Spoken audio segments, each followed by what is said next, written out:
just walk us in? Yeah. Just walk us in. Just walk it in. Just walk it in. Just walk it in, Just Chris. take it home. Just tip taparoo. Yeah, Chris, were you thinking about running it in? Because don't run it in. Walk us in. Ease it in. Everybody, you are listening to the History Boys. I am Christopher Whedon, and as usual, I am speaking up because I got something to say. Nice. Good for you, Chris. I actually don't have anything to say. I look forward to hearing your controversial opinions. That's what I had to say, that I'm Chris Whedon. Well, I got something to say. I'm Tyler Armentrout, History Boy, hero, loner, vigilante. Whisper it into the microphone. No, I don't want to do that to people's ears. Yeah. Their inner ears, I mean, I don't know what's worse, whether they love it or hate it. Follow us on Patreon for all our ASMR videos. It's not going to be for me. I want the people who listen to this show to feel just right down the middle about me. Just neutral, no feeling, he's a guy. Not a damn thing. Yeah. I don't want you to think a damn thing about me. I want you to forget me. I am Zach Meck, and I am a history boy, and I really am at a loss for words. Yeah. Okay. Yeah. Hopefully you'll get those words back. I can't find them. I just can't find my words. I spilled my words. It's always the last place you looked. And I am Jerry Nash, your humble history boy. As always, thank you so much for listening. And welcome to part 3 of Wyatt Earp's Wild West. Yeehaw! Oh, dear. I was thinking of David S. Pumpkins. Remember that? Yeah. No. It's a Saturday Night Live sketch. Oh, that's right. Yeah. The man in the He slapped. pumpkin. Yeah, it was Tom Hanks in his crowning achievement. Yes. Acting achievement. Yeah. And he slapped their bottoms, and one of them goes, "I Poppy." Yeah. Bobby Moynihan, I believe. Famous Cuban actor Bobby Who just Moynihan. walked in. Bobby Moynihan, everybody. Sorry, Jerry. Go ahead.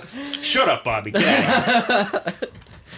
Now, last we left you, Wyatt, Bat, Jim, and Ed Masterson, Bill Tillman, Luke Short, among others, were just beginning to clean up the wickedest town in the West, Dodge City, Kansas. They gotta clean up that town. Yeah. Luke Short. How short was he? He was a normal-sized man. So short by today's standards. Yes. So the name. All right. Yeah. But if he was a little taller, those gunshots would have hit him in the head rather than his hat. Yeah, or a cone head, if you had more of a cone. Ooh, yeah. good thing it wasn't secretly an alien. Yeah. Because that would be Occasionally you can have right, guys. a conical-shaped head at birth because of the pressures that, Head binding. The birth Good thing canal. they didn't practice head binding. Well, I mean, just the power of a woman's vagina can conicalize a child's head. Kegels. I see. Yeah, coming out. Dr. Tyler Armentrout, Yeah. ladies and gentlemen. Gynecologist. I've only seen one birth, one afterbirth. Let's move on. Wasn't his kid, which was weird. No. Now, Wyatt was on a special mission, however. He was hot on the trail of a one Dirty Dave Rodabaugh. That's right. Dirty. Remember? That Dave sounds dirty. Dirty day. Because he didn't bathe, right? Right. Wasn't there some comedy in the early 2000s where there was like a group of ne'er-do-wells who were dirty and that was like their thing? Well, there was Young Guns, and Dirty Dave's character is actually played, I believe, by Christian Slater. Yeah. And they call him Arkansas Dave Rodabaugh, because that was another name he went by. Pootie Tang. Oh, Pootie yes. Tang. Yeah. Well, isn't there also... You're thinking of Pootie Tang. Yeah, Jerry. yeah. No, sure, you're thinking of what is it? The Other Guys, Mystery Men? No, it's the one with Will Ferrell and Marky Mark where they're cops, and then somebody gets in Will Ferrell's car and it's Adam McKay and a bunch of their comedian friends and they're all dirty And they it's don't bathe? He's like we took over your car. We're like Stinky Pete and the boys or something like that.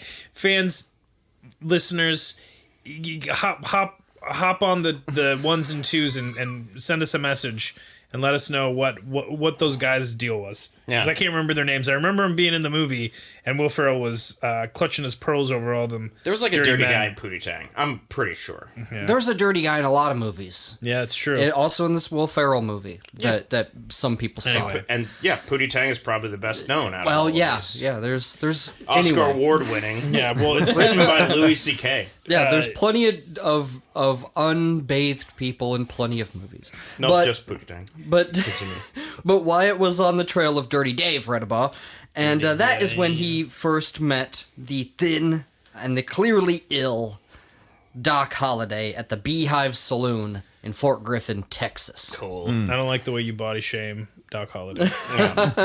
He is just his biology. He was a thinner man. He was sick. He was very sick. What was he sick with? AIDS. You'll see. AIDS? You'll see. Let's get into the story. Now, once Wyatt had mentioned to Doc that there was a reward, he perked up and he said, "Oh, you know what? I played cards with Dirty Dave, and I know where he's going. That's how I got sick. He's going to Kansas again. That's where he's going. And like from this interaction that Wyatt had with Doc Holliday, it was the very beginning of a long and storied friendship. Is he going to Dodge City? Here soon. Oh. We'll see. It's like returning with the elixir. Yeah. The best part about playing cards with Dirty Dave, or the worst part, depending on what you're into, is having to burn the deck afterward and watching the fireball come off of all the scum that was on him. Yeah. In the book I read, he said, Tom Clavin said, "I guess he held his breath long enough to play cards with Dirty Dave." His breath stank, too. Yeah, he was a stinky man. Or Arkansas Dave, Redabaugh, however you want to... Anyway. Everybody in Arkansas is dirty, Jerry. Jesus Christ. A lot of I them. didn't give him that name. Yeah. So Wyatt actually sent a telegram back to Dodge to be on the lookout for Dirty Dave and the Redabaugh gang. And he was, he's all the way in Fort Griffin, So he was there for like a month or whatever, probably carousing with Doc, maybe. We don't really know. Kicking it, making love. Yeah. In the same room, but not with each other. Oh, yeah. They were gay. Yeah, come on. But, not that there's anything wrong with that, but they just weren't. Yeah. But the Redabaugh gang actually, as they were going into Kansas, tried to rob a train, but botched the job. And they walked away empty-handed, and it led to their capture by Bat, because they put a posse together to go get the Redabaugh gang. So Bat and John Joshua Webb, they were some of the guys that captured them. And they sent them back, Dirty Dave and whatnot, to stand trial. And Dirty Dave actually informed on the rest of his gang in exchange for his release. So they let him go. I knew he was dirty. Yep. Yeah. He's like, I'm dirty in more ways than one. I also have syphilis. Did he make everyone in the Redabaugh gang also be dirty? He's like, you got to be dirty, not as dirty as me, because it's my main thing. But it's kind of like if you're in the band, you got to go with the theme, No, I think he got that name independently, and I think people were just like, "Yep, that's Dirty Dave over there." Is there a dirty gang in Mystery Men? What am I thinking of? Young Guns? Are you still thinking? I've never seen Young Guns. Okay. What about Young Guns 2? Well, of course I've seen Young Guns. But Wyatt would always remember that favor, though, from the gambler. Especially when he showed up in Dodge. What, Kenny Rogers? Yeah. Have you ever seen that movie? Guy It's not good. Guy roasts a mean chicken. Or mean bird. Yeah. He's like, it's a respectable career path. And it's like, gambling is? It's like, okay, Kenny Rogers. Yeah. Anyway. But first, let's talk about the dentist. Oh. Okay. Now, much of what we know about Doc Holliday is a legend. Okay? Most people, this all really comes from the people that knew him and that said later what his life was all about, because they got drunk with him one time and he's like he Jesus. said something like that. Yeah, right. He got drunk one time and told him about his life. Anyway. Yeah, like Jesus. most of this is pure conjecture. I just want you to know that. And again, has been told a million times by a million different people and could all be completely untrue. Not saying it again, but... Yeah. Now, John Henry Holliday was born in Griffin, Georgia on August 14th, 1851. He was born to Henry Burroughs Holliday and Alice Jane McKee Holliday. Now, his father was in the military. He was in a few engagements, including the Mexican-American War. Oh, okay. And he actually brought back an orphaned Mexican boy that I guess was killed in the fighting. Elian Gonzalez. Well, like his parents were killed in the Gonzalez fighting. He was Cuban. He was Cuban. He's Cuban, yeah. He was Cuban like Bobby Moynihan. Moynihan sounds like Scottish or something. Or very Irish. Yeah. Yeah. So when Holliday's dad brought this kid home from the war, was young Doc. He wasn't a Doc yet. He was just. He was John Henry. Just John. He was like, J.H. He's like, did you bring me home a brother? He's like, I brought you home, pet. No. Different time. He was a brother. Johnny He Quest. adopted him. He adopted him. His anglicized name was Francisco Hidalgo. That was anglicized. Yeah. It was anglicized, yeah. You should hear what it was before. Some say that Francisco Hidalgo taught Doc how to use a gun real well. Because a lot of people were like, man, that guy was fast with the gun, you know? Just like Haji and Johnny Quest. Mm-hmm. Yeah, another sort of racist dichotomy in American lore, I guess. I like that you skipped over the fact that I'm essentially saying that Haji taught Johnny Quest how to use a gun. Yeah. He did. No, I Everyone knows Race Bannon taught him to use a gun. and Francisco Hidalgo may have taught Doc how to speak Spanish, as we'll see later. When the Civil War happened, Henry Burroughs Holliday moved his family south to get away from the war to a place called Valdosta, Georgia. Valdosta, yeah, which is now a suburb of Atlanta. It's just outside of Atlanta. Yeah, at this time. Wait, what was it called before? Valdosta? Hot Dalsta? Valdosta? Hot Dalsta. What are you talking Because, about? Hot Atlanta. Uh, I was doing a thing. You know what? Just cut that. I'm not cutting that. That's staying. We're gonna leave your joke that fell flat on its You know what? face. Only fell flat because you didn't know about the Hot Atlanta Haldasta connection. I didn't. Right. Correct. Yeah. And he was a major. His father was in the Civil War fighting for the Confederacy. He owned slaves. He did. So he was a major piece of shit. He was. They were, these are Southern people. They were unapologetic racists. This is where Doc Holliday learned racism. Yeah. Yes. Yes, he did.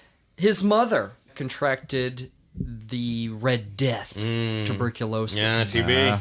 And Consumption, yeah. In 1866, she passed away. Doc was 15 years old, or John Henry as he is, 15 years old. Watched his mother die of it. His father was away at war, and sort of aloof from the family. He was not really involved with this family very much. Dad's going to be pretty freaked out when he gets home. Well, and his father married fairly quickly afterwards to like a much younger woman. She was like 23 or 24, I forget. But was the style at the time. Well, it created a rift between him and his father. At that age. I wonder why. Well, and in this sort of like Victorian age, there, especially in the South too, there's like, for this amount of time you must grieve, and for this amount of time you must wear black, and for this amount of time, all this stuff. Right. And he, it was a breach of sort of social etiquette to marry so soon as well. You gotta wait for the corpse to at least cool down. Yeah. Well, his dad had to marry her right away. She was going to turn 16 in like 2 weeks. Yeah, 23, 24. And then she was going to be too old. The milk's gone bad. You got to get a new one. Milk's gone bad, Charlie Murphy. When Doc was in school, I keep calling him Doc, as if he's a doctor. We know by who this you point. mean. Yeah, He's Doc to me. When John Henry was in school, there was a boy that challenged him to a duel. Ooh. And it was sort of supposed to be like a mock duel, right? And like they showed up at the agreed point with like mock guns, right? And Doc showed up, or John Henry showed up with a real loaded pistol. Cool. And he was fully ready Playing for keeps. to like kill someone, you know what I mean? And the other like boy backed down and was like, "No, we're not doing a real fucking duel, dude." But like that's the kind of guy this child would grow up to be. Yeah. Probably Taking things too far. Yeah. Even as a child, I pictured Val Kilmer. It's, With the mustache. Yeah, like grafted onto like a little. It's like a little wizard. kid's head. Yeah, He's wearing a little sailor's uniform, but... yeah, a little Lord Fauntleroy. Yeah. Got that giant lollipop in his hand. Yeah. A giant lollipop in one hand and a loaded pistol in the other. John Henry had a good education for the time as well. You know, he was definitely trained to be one of those Southern gentlemen, you know, from Georgia, you know. Southern dandy, if you will. Yeah, and he could turn it on and off. He could turn that dandy on and off. And it was charming to some people, and he knew it. He was a charming guy. He knew what he was doing. Yeah, but he was educated in rhetoric and history, most notably Latin and math. You know, he was a pretty educated guy. He was a man of letters. We only know this because some people were like, yeah, he was really smart. He knew Latin and shit. So he was smarter than the people that he hung out with. Yes. By all means, he was well-mannered and a charming Southern gentleman. You know what I mean? He was 19 when he was sent to dentistry school in Philadelphia in 1870. 2 years later, he earned his degree. He was a dental surgeon. By all means, a good one at that. A really good dentist, actually. He's a badass dentist. Yeah. Badass for the time or badass overall? Badass for the time. This was the state of the art. You know what I mean? So at the time, this was the best of the best dentistry schooling that you could have had. Fixed Dirty Dave's teeth. Actually, once he like kind of hung around some of these outlaws and stuff, the outlaws were walking around with gold teeth and shit because Doc did that. You know, so like at one point, John Joshua Webb got one of his teeth knocked out and then got a gold tooth afterwards because Doc put it in. Doc, so basically, like they're like Wyatt's like, you know, Dirty Dave. He's like, know him. I fixed his teeth. You know that grill we he got has drunk. now? Yeah, and we played cards. He actually moved to St. Louis after he got his degree, and he worked at a practice that like an upperclassman classmate that he was friends with formed. You know, so he like went and like worked for him, got his sort of like hours in, moved back to Atlanta, and tried opening his own practice there. And he's like slowly building customers. He was staying with his uncle, and it was here that he became involved with his first cousin, Maddie Holliday. Gross. Well, Yeah. hey, you haven't seen her. Regular Albert Einstein over there. Many think they were involved romantically. There's disagreement on whether or not there was a romantic involvement or just simply a friendship that lasted a long time. Because they wrote each other letters. And even after she joined the convent... She's still dotting the I's with a heart. Yeah. she kept the letters. I know what's up. Yeah. But it was around this time that he was diagnosed with tuberculosis, which had just killed Francisco Hidalgo, his adopted brother. Man, everybody would be getting it. Yeah. Yeah. They suggested to him, and the reasons for John Henry's, now Dr. John Henry's, move out west are unclear. Whether or not it was the diagnosis of tuberculosis and then and the doctor saying you got to go somewhere high and dry, you know, for your condition, keep all the moisture out of your lungs. Yeah. Or if it was the fact that he was jilted by his first cousin, Maddie Holliday, that his family didn't like it, you know, and he was sort of jilted, and that's why he moved. Because that's what he told people later on. It's like, I wanted to fuck my cousin, but she became a nun, so now I'm a gunslinger. Well, she became a nun afterwards, after he left. Yeah. But you know, they didn't want him to get involved with her and whatnot. It was because he killed a man, at least one man. Wow. Now, these stories have been told again a million different ways, right? The crux of it is basically there was a swimming hole, and Doc and his friends thought that this swimming hole belonged to them. And this is Reconstruction South. Yeah. And there are some African Americans using it. And they don't like that, right? Right. They're incredibly racist. Yeah. They think it's theirs, and they tell them to leave, right? And when they refuse, Doc comes back with a double-barrel shotgun. In some stories. Some say it was a pistol, whatever. But in one story, he comes back with a double-barrel shotgun. And he tells this crowd to move. And when they run away, because he has a gun, he fires indiscriminately with both barrels into the crowd. Some stories say he kills 2 people. Some stories say he just kills one. Some say it was just a revolver that he shot. Some say he didn't kill anyone at all. Some say this story didn't even happen. Some say it was completely different circumstances. Jeez. Yeah. Okay. But that there was narrows this. it down. Yeah. Bat relays this story. Mm-hmm. The one with the shotgun. Bat says that he told him this story. And a lot of people do believe most of what Bat says.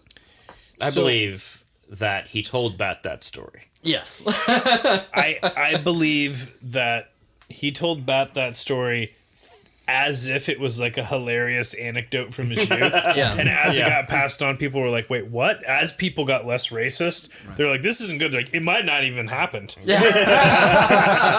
People are so full of shit back in the day. And they just backpedaled on it because... Well, the reason why they don't...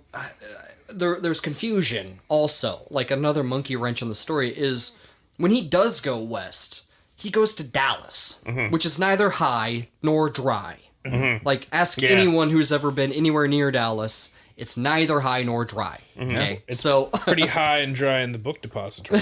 Nice. Nice. Finally have my will done in about 100 years. Yeah. Just wait up here. He tried opening practices too in Texas, but what he took to was gambling. He really liked gambling instead. And at some point, I think a doctor told him that whiskey was good for consumption. Mm-hmm. It is great for consuming. So I can vouch for that. So he drank a lot of whiskey and played a lot of cards and excelled at knowing the inner workings of faro and poker and how to cheat and all of those things, right? And he got in scuffles, because he was a terror when he was drunk. Oh, cool. And especially knowing that he had tuberculosis and knowing what that does to you, he knew that he had a ticking clock inside of him. That, like, any time he's just going to die. He's a man that, literally with nothing to lose. Yeah. Right. You know what I mean? He's like, I got to get as drunk as I can, as fast as I can. Yeah. Awesome. And gamble all my money. Yeah. Don't stop for anything. Yeah, and fix teeth. But yeah, he bopped around all the West. He went to Denver, to Cheyenne. I think he even went to Deadwood. Cool. They called it the Gambler's Circle, or Circuit. You'd go to all these places, and the rougher, like the more Wild West they were, the better. Yeah. Especially for Doc. And he even said, like, man, this town kind of lost its edge. Yeah. He'd leave,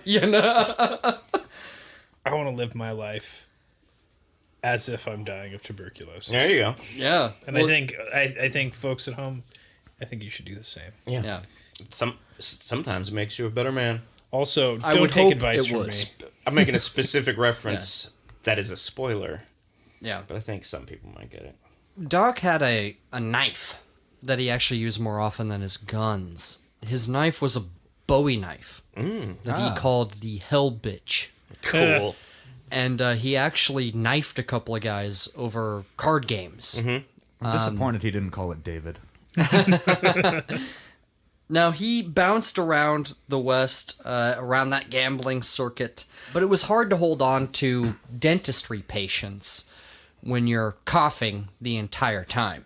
And you're clearly sick, Coughing right into their mouth. Exactly. Yeah. And they're like, you are not well. You know what I mean? It's hard to hold on to patients when that's your dentist, He's like, never felt better. Yeah. Yeah, it didn't help that Disturbed's Down with the Sickness was playing on repeat every time he was working on their teeth. But it was an old-timey piano version. It was all ragtimey, exactly. He went to Denver at one point under the name Tom Mackey, probably because he knifed a guy beforehand. Tom Mackey hasn't knifed anyone. Well, then he did. No, well. He did over a card game. He was shot, and it almost killed him, actually. And the paper said that he was dead, and he wasn't dead. He actually recovered. And his cousin, either his cousin came out west to look after him, or he went and visited an aunt or something. Some people say that. I don't know how true any of it is, but George Henry Holliday, his cousin, may have come west to help him convalesce. But he kept moving around. all around the West along that gambling circuit, Deadwood and all of these notorious towns. Right. Now, somewhere along the way, at least we know it was Fort Griffin that they were involved, but he met a woman named Kate Elder. Her actual name was Maria Cataline Magdolna Horoni. She was Hungarian born. Cool. She had an accent. A lot of people were like, I don't know, she was German or something. Yeah. But she was Hungarian. Not from around here. Yeah. She ended up going by the name Kate Elder. Catherine is what her anglicized sort of version of her name was. But she ended up being referred to as Big Nose Kate. Aww. Because she had a slightly larger nose. It's really not that big. A honkin' schnoz. It's really not that big. But a lot of people, that's what they called her. Big Nose Kate. They wouldn't have called her that if she wasn't always like, hey, nobody make any jokes about my nose. And they're like, it's not really that big, but she's really self-conscious about it. Let's lean into it. Yeah, let's... Well, I think there were just a lot of Kates. Yeah. And they had to distinguish come up with her names. somehow. Right. She just had the biggest nose out of all the Kates. Yeah. The name she went by before Kate Elder was I think it was Kate Springer or something like that. Or Fisher. Or one of those two. I'm sure I'll get corrected. Anyway. Not Cocaine Kate, though. That's how Wyatt referred to her. So a lot of people think that Wyatt may have known her before her relationship with Doc, before any of that. We don't know. Zach brings up a really interesting point that the woman with the big nose got involved with the guy who had access to cocaine, as dentists did at that period of time. Yep. Maybe that's why they called her that. Yeah. I mean, she's a fucking regular old Hoover over there. Most of these nicknames people got for really arbitrary, sort of surface level reasons. She's probably the second biggest nose out of all the Kates. And that's why. Honestly, You couldn't say it to the real big nose Kate. Because then it's just going to hurt her insensitive. feelings. Yeah. People were notoriously kind. But it back did then. because she was like, man, if they're calling her big nose Kate, then I must have a real big nose. Yeah. So it actually had the opposite effect on the true big nosed Kate. Yeah. Doc may have also killed a buffalo soldier. Like a real buffalo soldier. Yeah, because he's racist. Yeah, and we the don't heart know of his America. name Yeah. or who killed him, but a lot of people believe maybe Doc did because he was around that area. They know that, they may have come into contact at one point. He may have done that. He was definitely an unapologetic racist. I don't want to make any ifs, ands, or buts about that. He was. Doc was an anti-hero in every sense of the term. You shouldn't really relate to Doc. Doc was an abrasive, shitty person to be around. Like, let's be clear about that. Unless you were white and he was turning on that Southern charm hardcore, then If he wasn't drinking, but he was always drinking. Oh, well. Everyone said, like, he was actually kind of a nice guy If he was if you sober. got to know him Yeah. while he was sober. But he was almost never sober. You know what I mean? Yeah. During the summer of 1878, Doc and Kate moved to Dodge after they met Wyatt. But the reason why they moved to Dodge is because something happened where, like, Doc probably killed somebody or knifed somebody, did something horrible to somebody, and they were going to string him up. Because when the law wasn't acting fast enough, angry townsfolk would want to string you up. And there was an angry mob that was coming. You're going to see this over and over again. But an angry mob was coming for Doc, and Kate Elder tried to think fast, and she set this place on fire. Yeah. And she Okay. alerted everyone, and then she busted him out of jail. With, like, guns and shit. Like, busted him out of jail.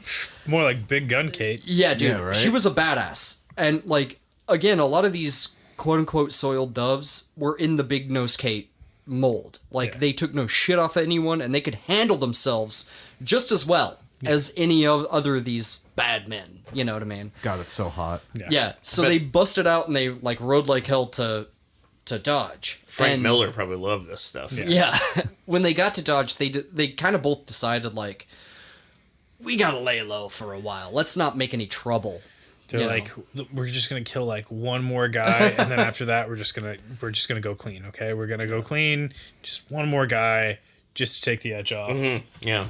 Well, I'll kind of get into some descriptions of Doc. You can kind of get to know the kind of guy he was. But when he got to Dodge, he advertised in the paper for his new dental practice that he opened up there. Quote, John H. Holliday, dentist, very respectfully offers his professional services to the citizens of Dodge City and surrounding country during the summer. Office at room number 24 Dodge House. Where satisfaction is not given, money will be refunded. End quote. Oh. So nothing about coughing right in your mouth. No. But he was really good. Actually, like, his specialty was forming new teeth out of gold and making gold teeth, like I said. Like, that was his specialty. People losing their teeth like crazy. Yeah, and him pulling them out. He would do that. He would pull tooths all the time. He'd be like, how'd you lose the tooth? They're like, well, I was biting on a gold coin to see if it was real. Turns out it wasn't real, and now my tooth is gone. He's like, well, give me the coin. I'm going to melt it down, and it's going to look just like gold, and I'm going to put it right in there. And you know, Sure thing, Doc. Most people think that he got the nickname Doc when he moved to Dodge. Because during that time that he was first at Dodge, he does a lot of moving around, just like Wyatt. But when he first got there, he kind of stayed out of trouble. And that's why we don't really know exactly what happened to him during this time, is because he kind of stayed out of trouble. Yeah.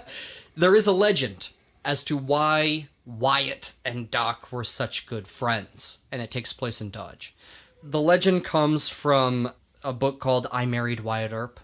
And I'll tell you when we get there about the woman that wrote that book, or that gave the account of that book.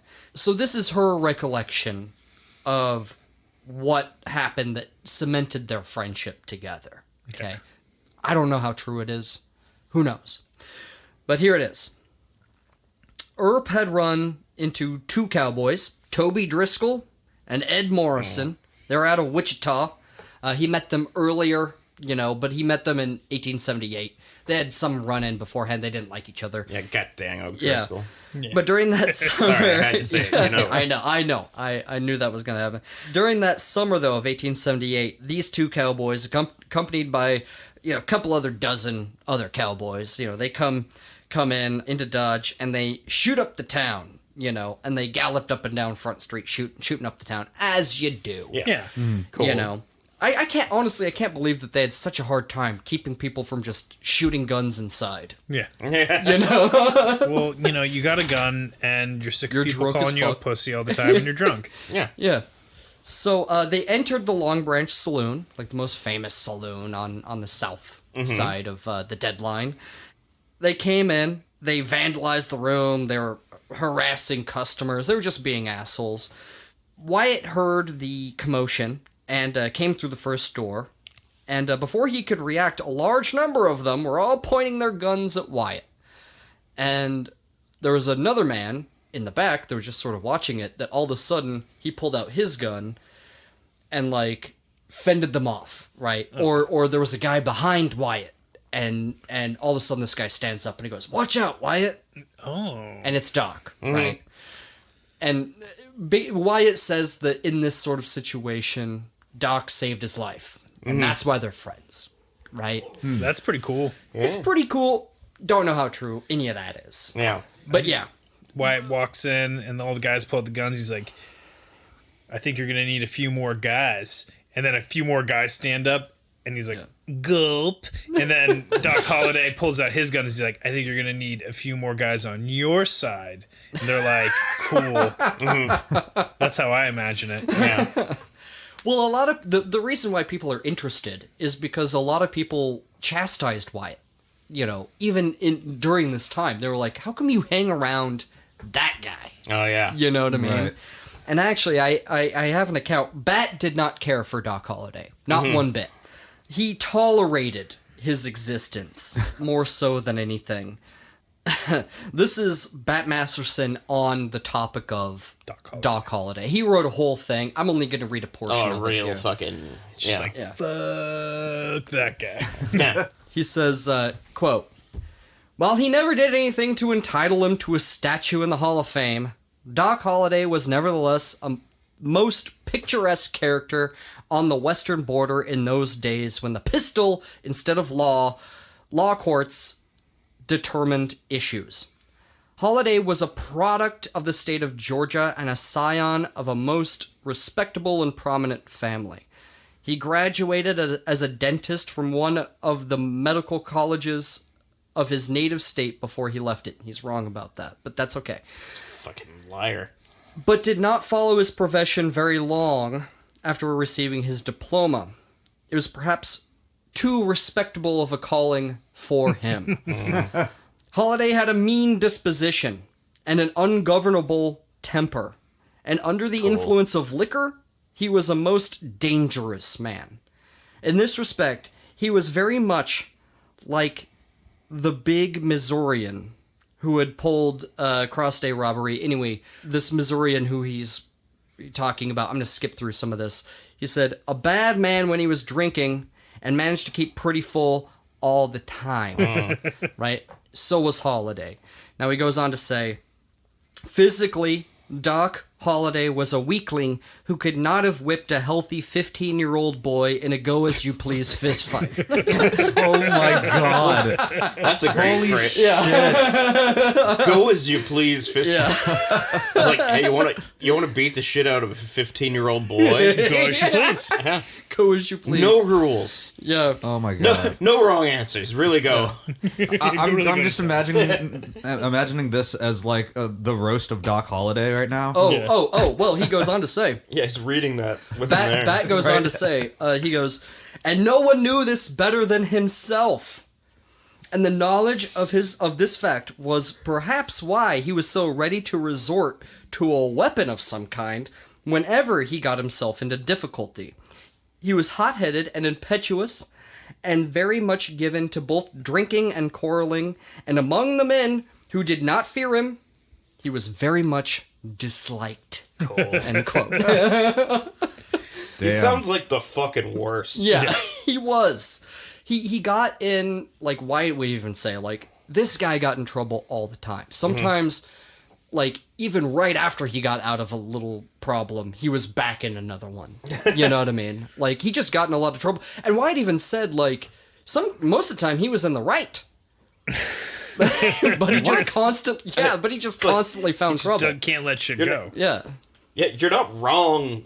You're just an asshole. Yeah, exactly. Yeah. Am I wrong? Well, and the thing is I think when you're somebody who's, you know, so sickly that you can't pretty much violence is a binary option, right? Yeah. Like, you can't be like, I'm gonna punch him in the face because I don't like him. He's like, it's an altercation, so I have to either knife them or shoot them because otherwise I'm gonna get my ass kicked. He's not Wyatt. Yeah. He's not Bat. I like to think know. he's like if Larry David drank and shot people. Larry David should play him in a newer movie. And his life was just a fucking ticking clock, you know? Yeah. Doc Holliday should be played by John Hamm in a movie doing an impression of Larry David. He worked so hard to to get that character sorted out. So yeah, good. It's very good. If he could just get real skinny and look Just very real sick. Yeah. And he's way too old, probably. Yeah.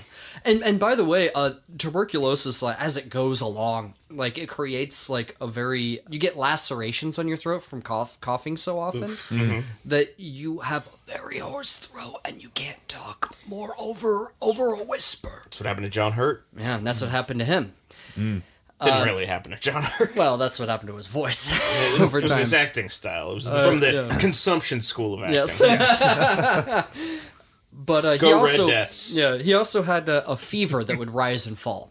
So every once in a while he'd be sweating super hard. COVID. Yeah, an incessant cough, that would just happen Also a all long the time. thing.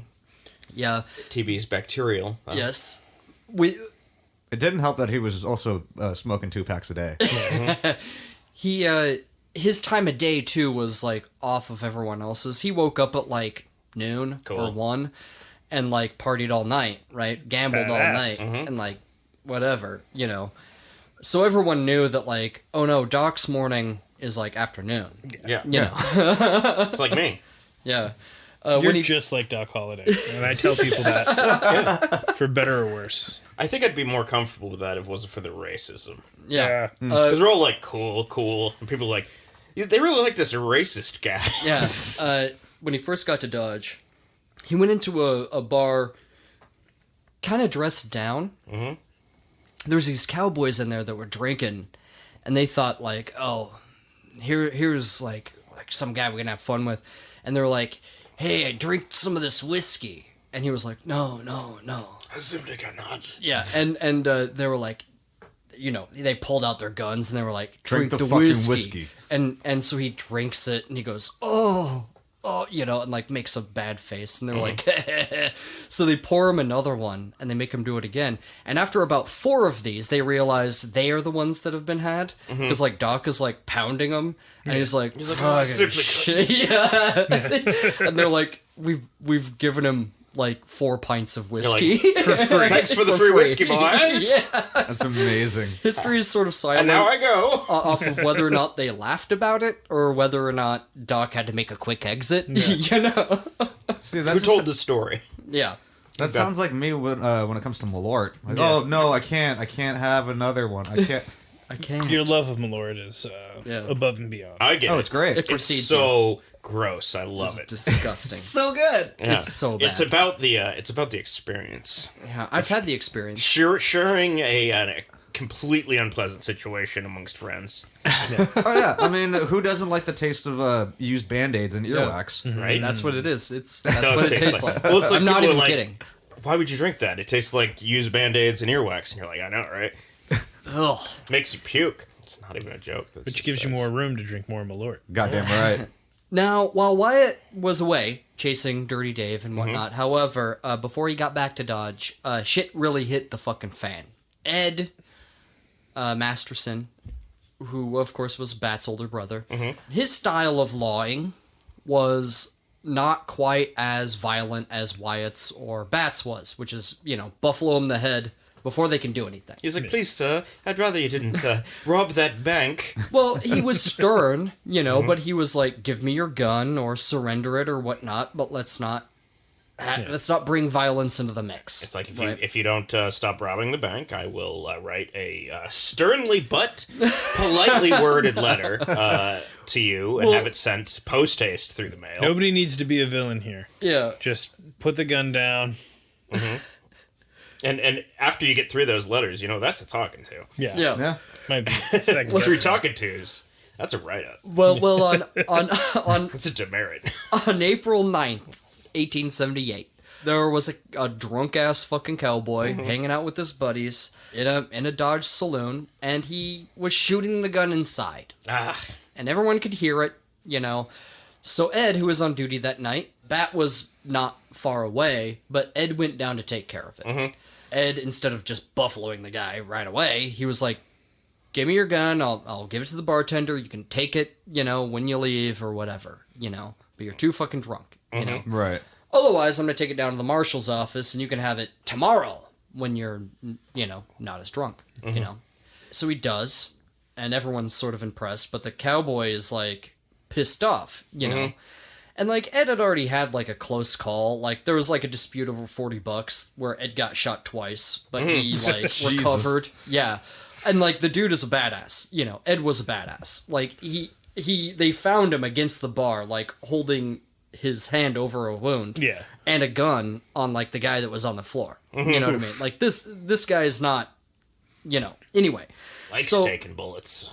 Well, so he leaves the cowboy, he leaves him, and he sees him on the street. Him and a few buddies, along with another one of the deputies that they have.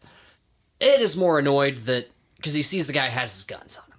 And Ed is more annoyed that the bartender just gave him his guns back. It's like right away, almost as soon as he left. It was Why less even trouble. come down here? Yeah. Probably less trouble to just give it back to him. Yeah. Yeah. And so they come into contact, right? And Ed wants to take his gun again. Jack Wagner is like, you got no business taking my gun. Cold dead hands and all that. Yeah. Right. And there's and this is south of the deadline, and there's a scuffle that ensues. The buddies of Jack Wagner, like, pull their guns, and, like, as Ed is pulling his, Jack Wagner sticks his gun right into Ed's stomach, and he pulls the trigger. And the other deputy that was helping Ed, he notices that everyone pulls their guns before he can get to his. So instead of trying to, like, maybe escalate the situation, he runs to go get Bat. He comes under fire for this later on, but honestly, him going to get Bat was probably way better than the best decision maybe he getting could have him, made. Yeah, Right. rather than getting himself killed. So he runs as this is happening, as this scuffle is happening. And then as Bat is coming around the corner, with his loaded pistols, he sees his brother get shot. And his brother stumbles into the street.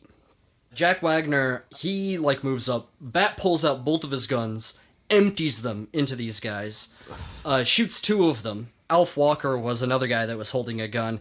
Walker was hit in the lung twice and in the arm, and he recovered later, but Jack Wagner didn't. He took a couple other bullets. He stumbled into a bar.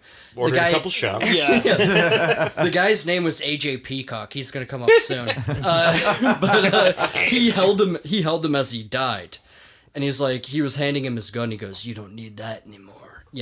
But as Ed stumbled down the street, this is actually one detail that Wyatt Earp movie with Kevin Costner gets 100% correct, is the death of Ed Masterson. He walks down the street, his clothes are on fire because the gun from that range from right up against you set his fucking vest on fire. Jesus Christ. As it was the style at the time. Yeah, so fire clothes. eyewitness accounts said it looked like he was smoking a heavy cigar or some shit, because smoking. There was smoke all around him, and he collapsed in the street. Bat and a couple other guys brought him up to where he was living, trails of blood and shit. I was just picturing the "Wish You Were Here" cover from Pink Floyd with the dude's on fire. Exactly. Yeah. He's like, "Oh, how do you do, friend?" Yeah. Yes, I'm burning to death, and I have a fatal gun wound. Yeah. But, you can't see the fatal gun wound. It hurts a lot in the Pink Floyd cover, but yeah. You can tell from the music that there's pain. Yeah. So they take him upstairs. Ed dies about an hour later. He dies. And everyone outside is oh shit, and ducking and stuff, because they're fully expecting Bat to come down these stairs, guns blazing, in a fucking rage. That's what I'm And they couldn't blame him.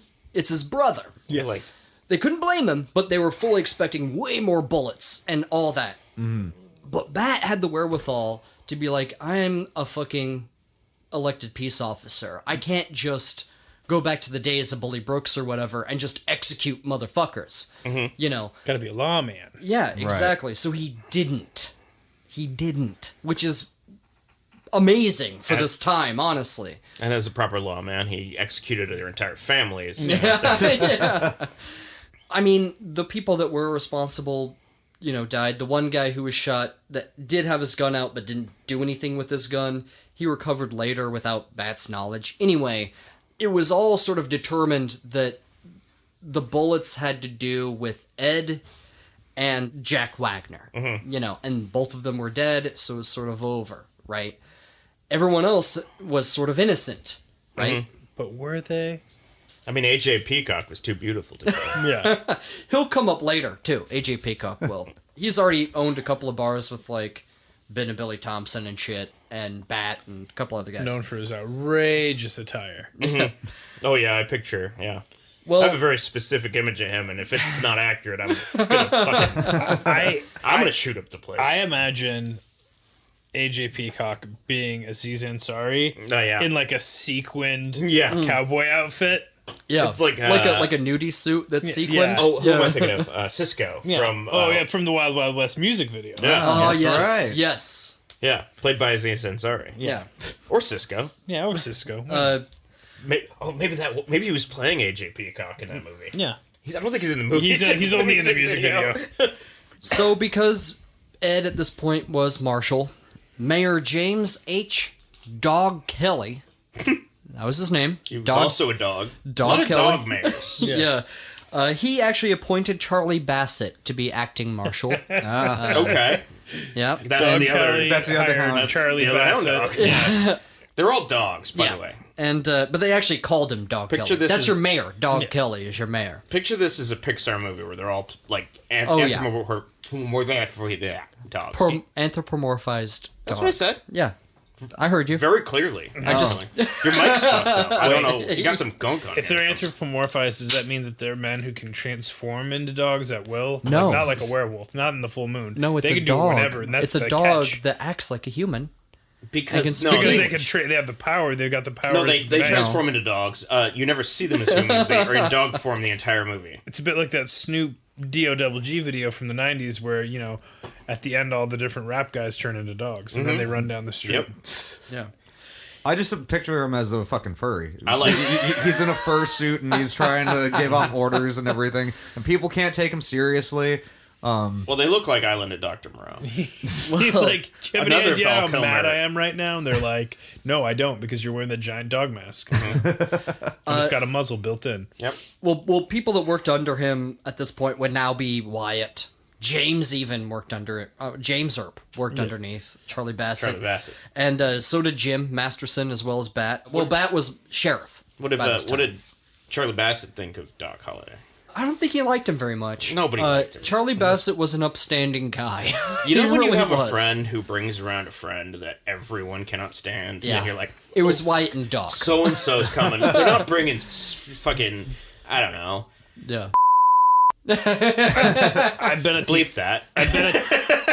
I've been at the end of every spoke of that wheel. You've been the friend. I've been the friend. I've I've been been that the friend, too. person bringing the friend. Oh, I've yeah. been the person Me too. accepting the new friend. Me too. Yeah. Me too. Same.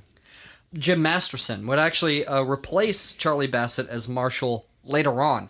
But despite this common, I don't know if it's a commonly held belief or just people think that Wyatt Earp was Marshal of Dodge, he never really was. He was only a deputy. He was never a sheriff. He was never a marshal. He was just a deputy of either. You know what I mean? I blame Hollywood. I thought he worked for the FBI. Yeah. FBI didn't exist It didn't yet. exist it till didn't. way later. Yeah. Even as the BOI, it didn't exist Yeah. now, did it? No. We still got Pinkertons. Yeah. And actually, oh man, I really want to tell the story of Charlie Siringo, who was the most famous Pinkerton I as still well. want to do. I'm sure he was a great J. guy. Edgar Hoover. Oh yeah. Anyway, there were so many stories and people that came through Dodge City during the peak. These are the peak years, right? The peak years of Dodge City. It was called its golden decade from the early 1870s to the late 1880s, right? It was this decade that was sort of offset a little It's bit. when they had the first Superman comics. No. It would get really, really big, and then it would fall off really drastically. And during the big time, there was a couple of people that made a list of all of the cowboy nicknames that came through Dodge City. here we go. at the time. Before you go into the list, I just want to say It's a long list. I'm a little disappointed because I thought you were going to say somebody made a list of all of the Cowboys' fuckability in order. Well, they are listed in that order. Okay. No, they're not. No. You don't know that? Well, you can think of it that way. All the but cowboy names in order from most to least fuckable. you're gonna disagree with that nearly immediately, and then especially later. Okay, because Maybe I know it's what's reversed coming. then. I don't think there's any order to it because I wrote them down. Yeah. So it's the ones Okay. that Jerry's wants to fuck most to least. Now, most of these guys, honestly, are probably we're actually going to meet a few of these guys. We're actually going to talk about a few of these guys, but most of these probably just come from epitaphs because they didn't know what their real name was. Fuck this guy. I'm gonna call him fucking Squirrely Joe. Or Exactly. No. As you'll see, it's not far off. It was the previous John Doe. It was Yeah. Squirrely Joe. Yeah. You Okay. got applesauce Joe Turner. Dude, not far off. Here's the list, Get to guys. the list. Now I got a big list. Okay, let's go. Let's try to get through this list. I can not promise there will be no giggling. I know. There will be. There's Dirty Sock Jack. It's this gold already. He had, Okay. he had socks. Old Chuck Johnny. Blackjack Bill. Yeah. Sodomite Sam. Not to Tyler be almost confused spit with- out his beer. Not to be confused with Gamora, or what is it? Gamora Gary. Yeah. Rowdy Joe. Okay. Yeah. Shotgun Collins, who we actually talked about in Soapy Smith. Yeah, that sounds familiar. Shotgun Tom Collins. There was also a Shotgun John Collins. Oh. Completely different guy. What was Tom Collins' favorite drink? We went over this in the I know. Listen to the Soapy Smith episode if you Tom want. Collins's, turns out. The Hoodoo Kid. Oh, magic. I like him. I bet he had, like, powers. I bet you he was vaguely ethnic and it was good enough for them. Dirty Face Charlie. Bullwhack Joe. I don't know why that's funny. Hurricane Joe. Oh. He was a boxer. Light Finger Jack. The Stuttering Kid. Aw. One time somebody asked the Stuttering Kid how many people he had killed. And with a heavy stutter, he said, Do Indians count? Oh, God. I'm serious. My God. I'm serious. God. I mean, at the time, they were probably like, no. No, that wasn't okay. Jesus Christ. They're like, do you shoot them? Do you unload the entire cylinder into them on purpose, or is your gun also stuttering? Yeah. John Bullshit Jack Pierce. Mm-hmm. That was his full name. John Bullshit Jack Pierce. That's kind of on the... That's a bit much. He's It's just it's an no anomaly he to just me. likes to shoot the shit. He's like, I like to bullshit. You know, I like to chat. John it up. Bullshit Jack Pierce. He has like 4 names in there. Yeah, that's true. John Bullshit Jack Pierce. Anyway, William P. Slapjack Nicholson. I like we're like, okay, bullshit. That's but Slapjack Nicholson. Slapjack Nicholson. It's like, wait till they get a load of me. I feel like he just kept slipping on shit. Yeah. There was a Dutch Henry Bourne, who was earlier in the story, if you remember. Dutch Henry. There was 6-Shooter Smith, Yeah. Okay. right? Okay. Shanghai Pierce. Asian guy. Played by Jackie Chan in a movie. There's actually a statue of him that he put up in Texas. I think it's somewhere in Corpus Christi, I believe. Yeah. Correct me on that, actually. Where is the statue of Shanghai Pierce? Where's Corpus Christi? It's in Texas. I was just joking. Southern Texas. There was Doc Baggs and John Bull, who actually pulled off a gold bricking scheme. They go together. Yeah. You can't have Dr. Bags without... Doc Baggs? Yeah. Jack Bull? Jack Bull. Yeah. Is that his name or is that a nickname? That was sort of his name. Jack Bull is mostly what Doc Bag's wife called him. I like I like full... Hi, I'm Dr. Bags. It's because those bags he carried around. It really wasn't that big a deal. They actually pulled off a gold bricking scheme where they painted rocks like gold bricks and tried to pass them off as real gold. Oh, he doctored the bricks. I love it. And they were actually involved with Virgil's Confidence Man outfit in Council Bluffs, Iowa. Okay. If you could get gold-colored paint back in those days, I bet you could fucking like- really rip people You're like, off. we're printing money now, fellas. God, that's what I would do. People talk about going back in time. I just bring a thing of gold paint with me. That's all you need. It's brilliant. You don't even need a brush. You could get a brush there. If I could go back, I'd kill Hitler. Okay. Guys, there's also Horse Thief Pete. Okay. He was a horse he's thief. into. Yeah. There was Toothless Nell. Oh, you should have saw Doc Holliday. It was an ironic nickname. He had a beautiful set of teeth. There was Pretty Face Charlie. Also ironic. He was hideous. There was both Off-Wheeler and also Near-Wheeler. Okay. 2 guys. I think it has something to do with Wheeler, Texas. Like they were either they're somewhere from there or something. Nothing to do Off-Wheeler, with actual Near-Wheeler. wagon wheels. No, Wheeler, Texas, as I think it's what that is in But I reference bet to. I know what their karaoke go-to is. There was Shoot 'em Up Jake. There was Shoot 'em Up Mike. There should be in a room with both of them. Shoot 'em up McGillicuddy. Yeah. There was Stinkfinger Jim. Oh, yeah.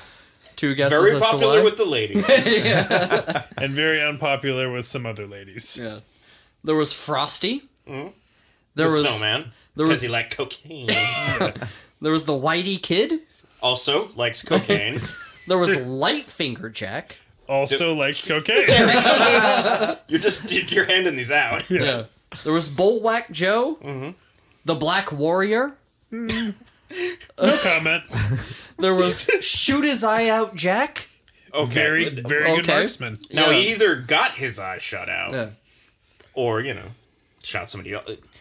You shoot somebody's eye out one time. He's like, it's You never easy hear to the end of shoot it. somebody in the face and kill him. It's an expert maneuver to shoot somebody's eye out while keeping them alive. Yeah, you gotta go through the temple. Yeah. There's a lot of blood vessels in there, so you got to really get a tourniquet quick. You got to be surgical. I don't know if you can tourniquet a fucking head. I don't know how things work. There was also Kokomo Sullivan. Kokomo Sullivan. Yeah. Kokomo! He's halfway to Kokomo when his boat melted. Loyal listeners will know. We haven't that. made a Kokomo joke in a while. I know. Thank you, Jerry. It became a thing for a while. Yeah, Bring Kokomo Kokomo- Sullivan. He'll actually come up later in the story. Oh. Kokomo Sullivan will. You ended on Kokomo Sullivan. Yes, but You did that on purpose. Yes, but there was a couple others that we're really going to talk about here because Okay. they're interesting. More interesting Kokomo Sullivan? Yeah. Well, there's not much written about Kokomo. His name was Kokomo Sullivan before the song Kokomo was written. Yes. Well, Kokomo is a bird. So he's a bird-like man with hollow bones. Maybe. Yeah. Sully.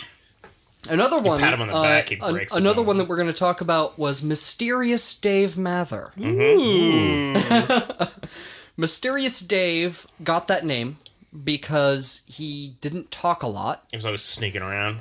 He didn't talk a lot or show any emotion to speak of. Him and his brother were orphaned at a young age. They did some like rough and tumble hard, difficult jobs and bounced around the West.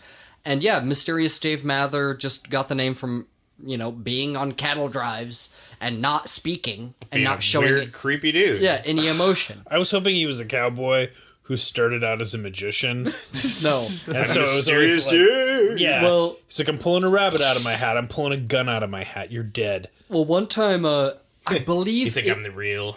I believe it was Bill Tillman, but one time in Dodge, Mysterious Dave was there. There was a guy that pulled up. He was going to set up one of these revival tents. It's going to be a revival show. And A regular Joel Osteen. Yeah, well, his name was Salvation Sam, Oh. and he's going to have a revival. And Mysterious Dave went to this revival. And I think Bill Tillman was the guy that was on duty at the time, but he heard gunshots and people screaming. Oof. And he ran down to where the gunshots were coming from this revival tent. And all of the, parishioners and Salvation Sam, they were, like, ducking behind this table, and, like, because there's a guy in the back, and it's Mysterious Dave, and he's holding a gun. And Bill Tillman's like, hey, dude, put down the gun.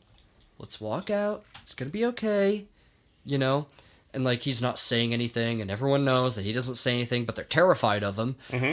And, like, he mutters a couple of things as, Bill Tillman takes the gun. He goes, they were talking about how much they liked God and how much they wanted to get to heaven. I was gonna send them there, and they didn't want to go. Bunch of hypocrites. You believe in God, Jesus, and all that. It's You're gonna meet him. You're gonna meet him. I keep thinking of... But that was like the biggest thing anyone had ever heard him say. Like, it may as well have been like a Shakespearean soliloquy or something, Every time you say Mysterious Dave, I think of... I want to say Mysterious Dave Osborne. Oh, yeah. And I'm picturing, like, Bob Einstein. Is that what his name is? Yeah. I know him mostly from... a little bit as a kid, but mostly from Curb Your Enthusiasm. And also from Arrested Development. Yep. Right. Yep. Yeah. I mean, I imagine somebody who's way more entertaining, who's way like, did I actually shoot you, or are we in a realm of dreams that I have created? They're like, no, you clearly shot me. Yeah. I'm bleeding to death now, and it's your fault. And he's like, did I, or was it like the Ace of Spades? And he's just always doing these things. Yeah. The real Bob Einstein really would do that. Until it caught up with him. May he rest in peace. Yeah. Wait, are you saying that his prestidigitation caused him to die? I'm saying that sometimes your certain actions cause things and people to take action against you, and that might have an influence on your passing. There was a hint. There was a hit out on Bob Einstein, Super Dave, Yeah. Yep. Osborne. Yeah. Yeah. And I noticed Larry David was very silent on it. They eventually find Mysterious Dave, and he left. But like in a puff of smoke. like that day he left. But he saw the writing on the wall. Bill actually went back to bat And Bat was like, anything go on today? And like, through laughter, he told him the story of what just happened. They thought it was funny. Oh, yeah. You know? But the people that had bullets shot next to them did not think it was funny. Yeah. You know? Swears. And they asked Salvation Sam, like, should we do anything with them?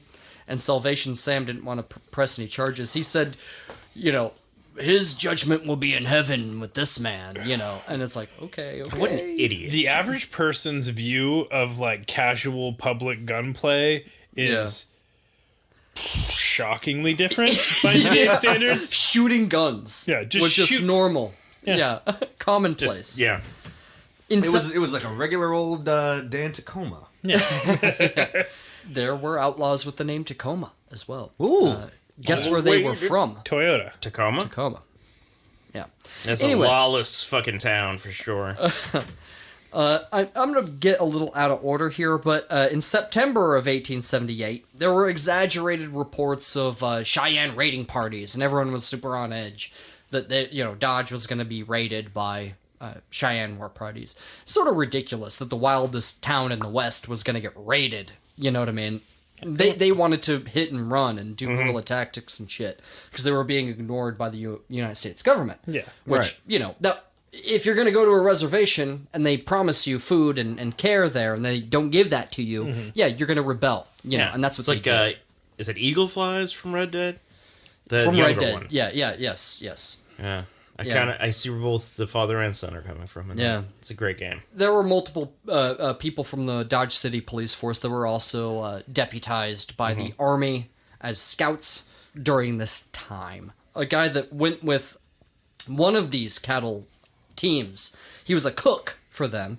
His name was Thomas O'Haran, a.k.a. Thomas Roach, a.k.a. Limping Tom, because he limped. And the way But back... why the roach?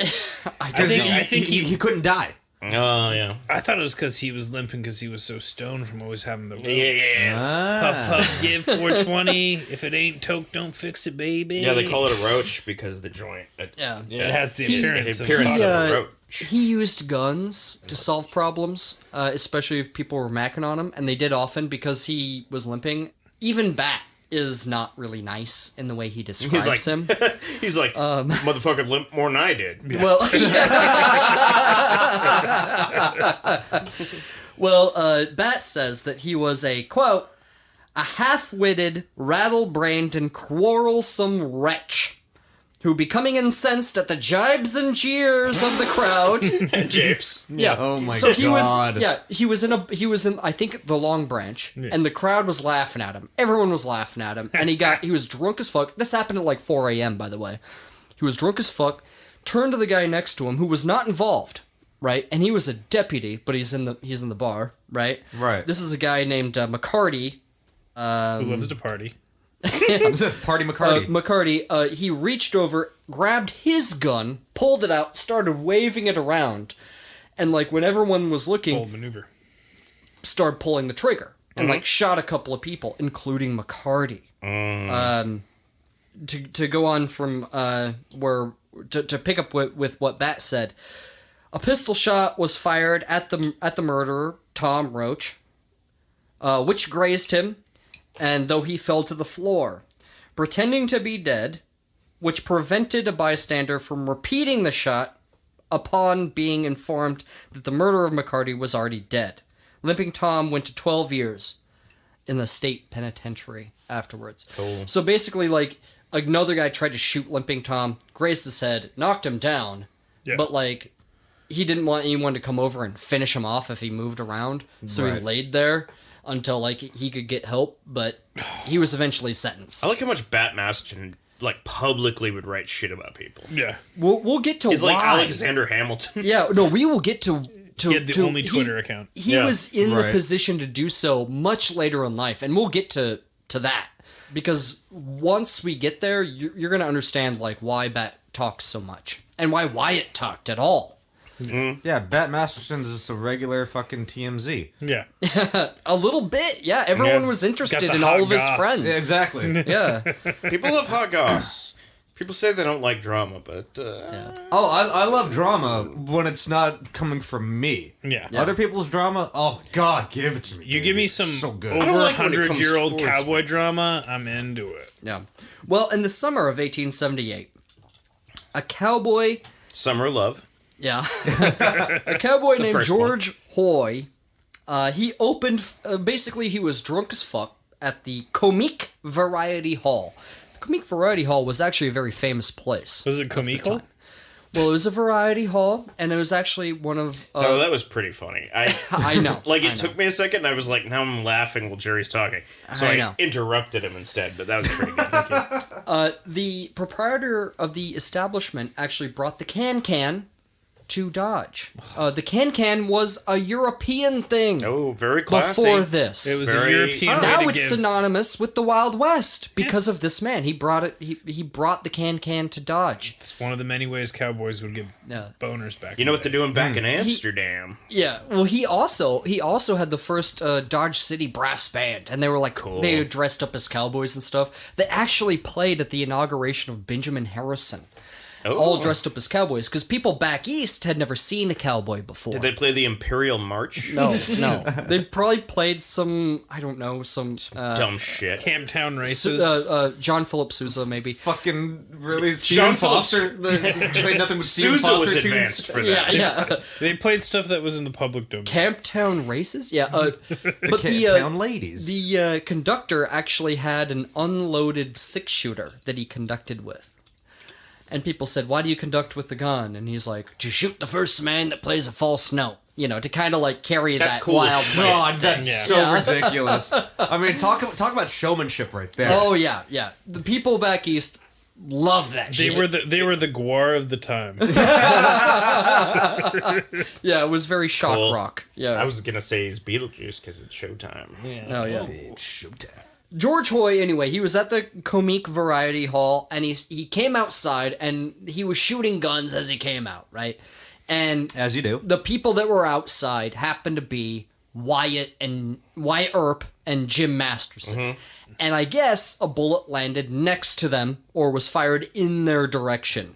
Oh, that's a paddling. They didn't take too kindly to that, so they I opened could only fire on them as they rode away, right?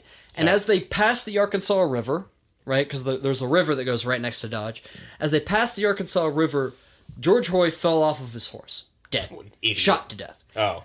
It could have been one of Jim's bullets. It could have been one of Wyatt's bullets. But a lot of people think, It was one of... or at least the people back then most certainly thought, I think it's George's bullet. it was Wyatt's bullet that killed Hoy. A lot of people believe that, and even Wyatt somewhat believed that. He never really wanted to kill anyone. That was something he always wanted to stay away from, was actually killing someone. A lot of people think that after this, the killing of Hoy happened, that there was a hit, maybe, that was put out on Wyatt. People that wanted him dead now. And one of the most notorious men of the Wild West, a man named Clay Allison, who was indeed a psychopath. Even a doctor back then said, this man has had a head injury. He can't feel anything. Yeah. Regular Like- Clay Aiken. Well, a Ted Bundy. This man was a Ted Bundy. He killed a man, cut his head off, and carried it around town on a pike. So much so that it rotted away, and he threw In it away. Zach's defense, Clay Aiken did do that. Yeah, it's true. He was a bad dude, Clay Allison was. Did he have sex with the head? Do we know this? Probably, I don't think his violent Ted Bundy tendencies would've. were sexual did. in nature. I think they were violent. in Okay, nature. you heard it here first. It's like guys. a Carl Panzram. We're now canonizing that That's cool. Clay Aiken has sex with severed heads. Oh, Jesus. Please don't say that. That I did not say. Please don't say that. I'm sure he's a very nice guy who has so- never had sex with a head. So after, Unless it was already attached. It was Yeah. attached. In which case, I'm Attached and absolutely consenting of whatever's going down. so Clay Allison rides into town. Not a lot of people. Wyatt wasn't afraid of a lot of people. He certainly wasn't afraid of Clay Allison. And when Clay Allison sort of realized this, that's when Clay Allison's plan of probably killing Wyatt fell apart. They met in the middle of the street, Bat was actually in a window with a gun, waiting to shoot the first person to pull a gun. That's cool. He has back the whole time. Wait, he would have shot Wyatt? No, he would have shot Clay Allison. Yeah. He's going to take your head around on a pike. I'll put you out of your misery. You won't even know it. Yeah, no. But Clay was, looking... He was looking for Wyatt, when the bad guy comes into town. He's like, where is he, Yeah. And all these people, if you're on one side or the other... He walked in from the haze of the desert with a fucking wide brim hat. Yeah, probably a sombrero. Nice. Mm-hmm. And he comes in. And he's one of the nacho ones. Baddest ass motherfucker in pretty much all the West, right? Like, this is a dangerous man. He's a serial killer, friends. He kills because he likes to kill people, okay? This man is a psychopath. He notices that Wyatt is not afraid. He's holding his hand on his pistol. And, like, you can tell that the second he pulls his gun, Wyatt's gonna catch him and probably either kill him or buffalo him or do something. Movie. So, I guess we say that a lot. Yeah. So Clay Allison goes, I'm just going to go down let's go down this alleyway. So Wyatt's like, okay. And as they're heading down this alley, Bat, who's in the window that nobody sees Bat, but he notices people in the shop and in the alleyway. And he signals Wyatt that there's people, that could ambush him. Mm-hmm. Right. So Wyatt stops before he walks down the alley, and Clay Allison comes back on a horse. Yeah. So it's like he's gonna ride away. Yeah. He wanted to ride away. There was a horse over there. And he's like, no, I was on a horse before, didn't you notice? And so Clay Allison is like, why don't you come over here and talk to me? And Wyatt's like, we can talk right here. Why don't you get off the horse? He goes, if you want to fight me, man, if you came all this way to fight me, let's fight right Why fucking do you want a now. Horse? Let's fight right here, right fucking he, now. He got in his car. Yeah. And you're like, Clay Allison, in this odd moment, he goes, these fucking, and this is not a direct quote, but he goes, these fucking cowboys wanted me to kill you. Now that I see that you're the real deal, they can go fuck themselves. And he rode off. This guy that was sucks. It. He was awful, but he spared Wyatt out of respect, I guess. I don't know, because he was fucking scared. Because he was backed into a corner. The other people that he had killed likely weren't actual dangerous people. Yeah, exactly. Nearly as badass as Wyatt. No, Wyatt I don't like scared him. Yeah. I mean, we on the show we hear about a lot of pieces of shit. And we're like, cool, and they're all bad. They're not cool. Yeah. This guy, he's a shithead. You tell me about this, I'm like, ugh. He's a shithead. Clay Allison was a shithead. Clay Allison sounds like the type of guy that who wants to start a fist fight in middle school, and then you kick his ass. And then his response is, "I'm gonna go tell my dad." Yeah, that's what he fucking. I think about those guys who go to a bar and it's like, "He's got anything to say about these chicks? I'm gonna kick your ass just to start something." Yeah. Right. Yeah, I'm gonna kick your ass. More like Clay Pigeon. That's not bad. I got him. Another thing that they wanted to do in Dodge, there was a couple of denominations that wanted to set up a church. Cool. And they set up a couple, but there was a guy that came to town that wanted to set up a church, and they were gonna Protestant churches. Yeah, very Protestant denominations. There was one Catholic church that was their own thing, but they wanted to set up this church. That's where Sodomite Sam was living at. That's very much revival is very much Protestant. So they decided that they were going to raise money to build this church. Yeah.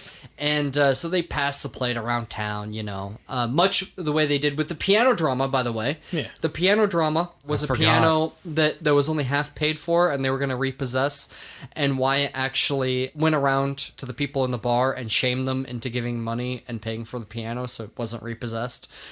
That was the piano drama. It was the one piano in the town. Yeah, and he was like, Wyatt. Yeah, he was like, you guys want music in your fucking bar? Pay for the fucking music. Yeah. Jesus Christ. Hey, listen, asshole, this is a Steinway. You know how much this shit costs? Wait till you tell them about Spotify. Sorry, Spotify, if you want to sponsor the show, but you guys are doing great things. Praise Joe Rogan. Anyway, one of their schemes to raise money was a beautiful baby contest. This is something that people used to do back in the day. A beautiful baby. Baby of the year. Well, It's fucking Buff Boys. well, He puts them into goose suits. Yeah. It's an old circus term. well, the way it worked, Which the is way, a quote I think should leave this whole thing. the way it would work was a lot like, like when you paid for a date. Yeah. Like there was like a an auction. Gross. Yeah, this happened a lot. Where they would have all these women of a town, and then you would bid on like getting a date with I this thought woman. they were babies. No. But you would bid on getting a date with this woman, right? And so the person that was in first place got the most bids, right? Got the most money behind it. So Right. it's not necessarily the most beautiful baby, it's the one that got the most money behind it. The babies right? are grown women?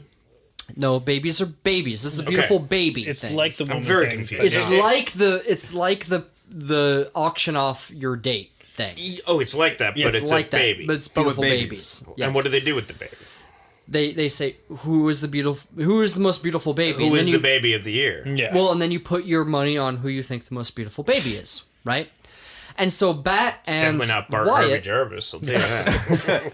Well, Bat and Wyatt, they were the ones that were going to be tabulating the results. And Luke Short, actually, he put up $100 to the first prize. So anyone who got first prize, so it didn't come out of the coffers from what they had collected, would be Luke Short's money, and they would get $100, and da-da-da. It'd be this whole thing, right? That's better than what I imagined. I thought Luke Short dressed up as a baby, trying to No, be the no. beautiful baby. No. Who was wants short to enough. change It my was. diet? No.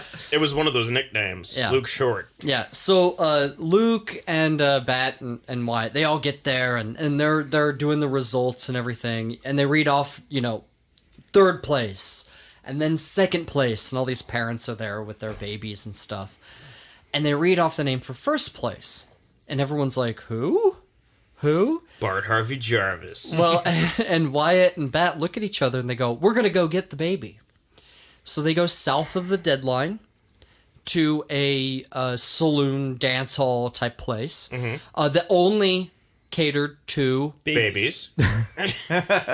black citizens. Okay. And no. what they found in there, they knew, was a woman with her baby, a black woman with her baby. And they took the baby along with the mother back to the church, and they said, "This is the winner. Here's your $100." Yes. And everyone was aghast, but Wyatt and Bat were like, this is going to a good place. And even one lady said, "Who is the father of that baby?" And straight up, the like the priest or whoever minister, he said, "That is the lady's business, ma'am." And she got the money, is. and she was happy, And Yeah. This is a lot weirdly of- progressive. It is weirdly progressive. It is. Progressive. That makes And, me happy. Yeah, it actually makes me quite happy as well, And a lot of people some people think that Luke Short and Wyatt and Bat planned this from the beginning. That's what I'm assuming. Yeah. So my question. It was a solid prank. Was It's pretty good. Was it a prank just to like ruffle feathers, and fuck with people the entire time, or was this legitimately so like out of the goodness of their heart? I think it's a little bit of both, honestly. I think they knew it would ruffle feathers, and I Right. think they wanted the money to go to somebody can't who speak for who wanted it, who really needed it. Yeah, I hope that's true. Yeah. me too. There is a part of that where they're like, it's going to fucking piss off a bunch of these white people is if we make a black baby the baby of the year. Exactly. Yes, I mean, Yes. Which is also dope. and they were mad, and they thought it was hilarious that they were mad. Kind of doesn't matter what the motivation is. It's the right thing to do. Yeah. It's like when a corporation is like, Happy Pride Month. It's the You're right like, thing to do. You're like, it's cold corporate Well, bullshit. like when all but- those like banks were like Black Lives Matter.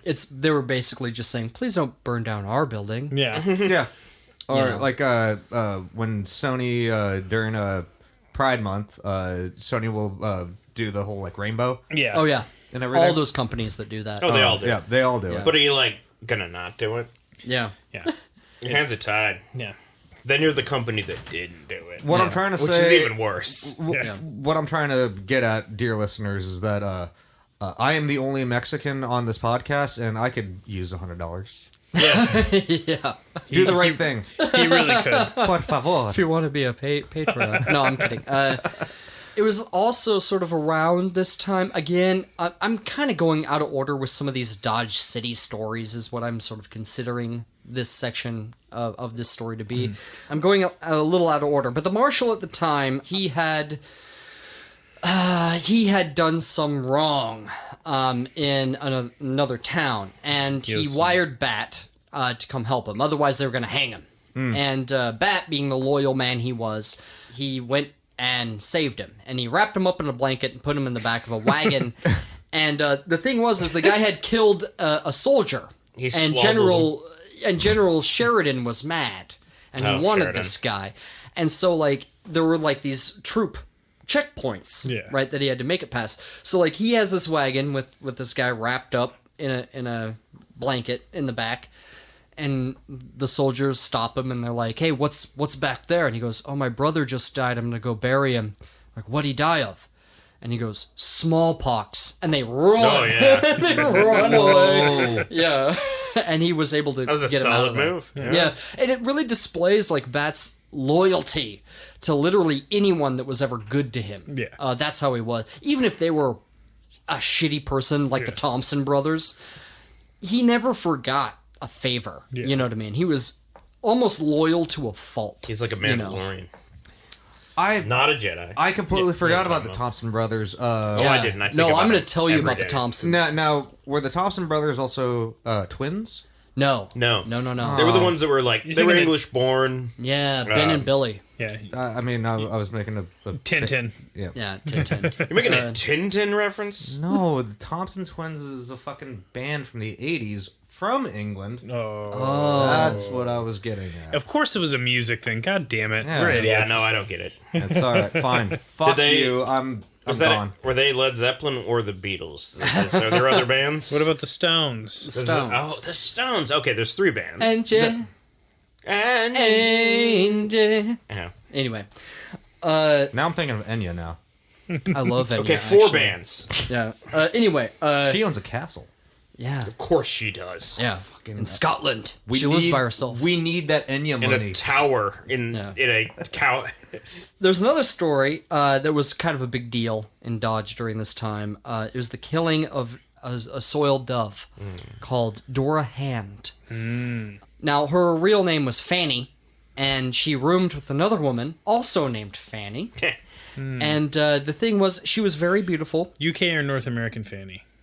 Yeah. I like to imagine UK. Fanny was a very popular name in the late 1800s. In the U.S.? Yeah, oh yeah. Okay, so back. Okay. Did she have a silly nickname too? Like Dora Hand. Moist Fanny? No, Dora Hand. She married a man named Hand. He died. But anyway, she was living with another Fanny. So the thing was, though, is that Dora Hand was sort of involved with Mayor Dog Kelly. The thing was, is there was another younger man named Spike Kennedy. His father was actually a well-known, very powerful cattle baron. Oh. And his name was Mifflin Kennedy. The Kennedys, you know? Yeah. They were very rich, very influential people. Well, Spike Kennedy was MTV VJ. he was with bleach blonde, spiky hair, with the studded collar, like choker. Yeah, going on. And his father was like an exec at MTV or something. Mifflin Kennedy. Here's a new song from Zebrahead. Yeah. We don't play any rap. All right. Yeah.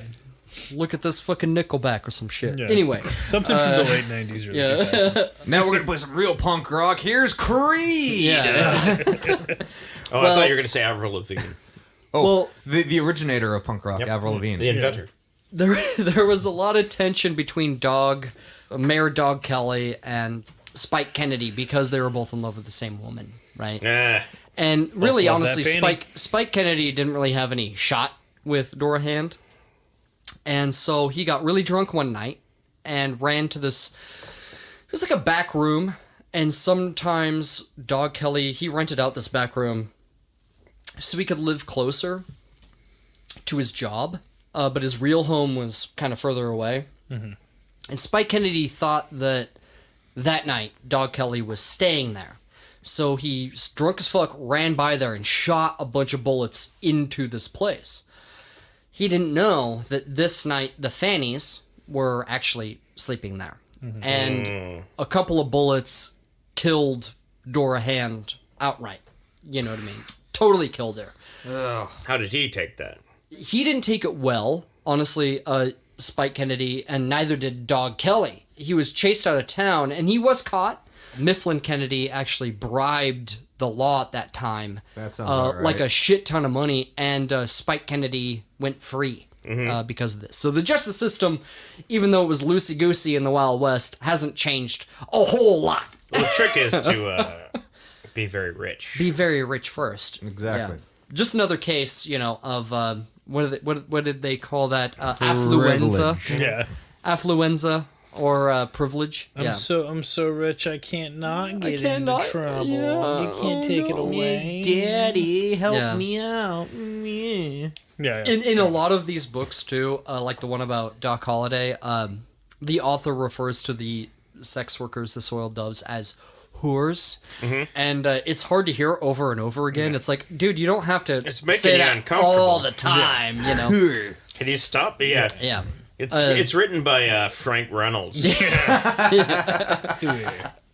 Always Sunny in Philadelphia. Fans, come on. Speaking of soiled doves, Kate Elder and Doc Holliday, they left Dodge under sort of mysterious circumstances. We don't exactly know why they left. It was probably because of reform-minded things that were happening in Dodge. They got bored. Well, they became Dodge was becoming a bigger town, and they decided that they were going to fine gamblers and people like this even more, right? If they found you gambling at all, right? The way they kind of skirted it beforehand was in a different room they would have their gambling. Yeah. Areas, but it was super easy to walk over to the bar, get a drink, and then just walk back. Whereas now, it's like strip clubs in Seattle. Yep, I was going to say the same thing. Whereas you now, put a shady bar right next to the strip club. Yes. Because the bar on can't be 15th in, and 75th? Yeah. Yeah, it can't be in the same building, right? So anyway, they started just fining people a lot more money if you were caught gambling. So people think this is why Doc moved on from Dodge, and he bounced around, and he was like, this place is losing its Wild West edge, Right. And so he moved to where the end of the tracks were, the end of the line, which at that time was close to Las Vegas, New Mexico. Oh. I thought you were going to say right next to the airport. No. The airport in Las Vegas. Viva New Mexico. Yeah. There's a New Mexico? Yeah. Miss Burns said that. I'm just finding out about Old Mexico. but he bopped around a lot. He went to Olala. He went to all these places. There was a place where it looks like he was going to settle because he opened up another dentist practice with a doctor that was already established. A guy by the name of Dr. Washington was already established. The sheriff of this town was a guy by the name of Hurricane Bill. Whoa. And Hurricane Bill was drunk most of the time and totally incompetent. Cool. So the town fucking forced him out. He was later hung. He's like, I thought hurricane season was over. Hurricane season is never over. Looks like hurricane season is over. And Dr. Washington was also sort of a hard drinking ne'er-do-well. He got in an argument, may have hurt somebody, but honestly, he was hung for a different reason. He felt up a woman as he was examining her, and an angry mob drug him out of a jail cell and hung him from the water tower. Ooh, cool. He impersonated a gynecologist. That's amazing. I love that. Also, he was hung like a horse. Yeah.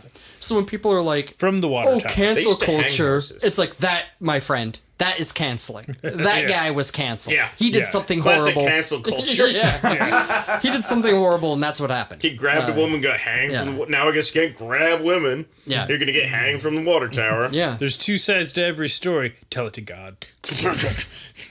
I love it. Just goes to show that you can say shitty things, and people might get mad at you. It doesn't necessarily mean you're canceled. If you're really canceled, people really do throw the book at you. Yeah. Anyway. You know who got canceled? Was Harvey Weinstein. Yes, may he rot in hell. Yeah. Anyway, So Holliday, he bounced around a lot. Him and Kate, they fought a lot. This is Big Nose? Yeah, Big Nose Kate. They fought a lot. Sorry. That's good. They were both strong personalities. Mm-hmm. When they were drinking, they were both out of control. And even Wyatt is like, no, when they fought, they got into, like, they hit each other with, like, closed fists. Bricks. Like, they beat the fuck out of each other. You know, like, they hit each other, they threatened each other with guns. So they were on again, off again for a little while. Man, you know. Again, it's sounds a little. Well, in Big Nose Kate, she fucked Elon Musk and took a shit on his bed, and you know, and then a tabloid called him a wife beater, and you know. Oh wait, no, I was thinking Grimes or. I was talking about Johnny Depp and Amber Heard. Yeah, that's what I was referencing. But did Amber Heard fuck Elon Musk? Yeah, apparently she cheated on JD. There are like. Almost everyone is better than that. Yeah. Welcome to the TMZ podcast. Yeah. Sorry, I don't care for Elon Musk. They really did. And so yeah, they'd be on again, off again. And actually, while Doc was living in Arizona, the governor of Arizona was famously absent from Arizona most of the time. Seward, remember Seward's Folly? Yeah. Mm-hmm. Who got all of Alaska? Yeah. Because he was away so often, you know. He was one of those double governors. Yeah, and Doc... Regular Ted Cruz. Doc was actually rooming with the acting governor of Arizona. Arizona. Yeah, his name was Miguel Otero. And, like, Miguel Otero would always be like, how come I'm fucking governor? Jesus Christ, how come he can't come back and do his goddamn I don't want to be job? governor. Yeah. This sucks. Way too much governing. And he's hanging out with Doc Holliday, you know.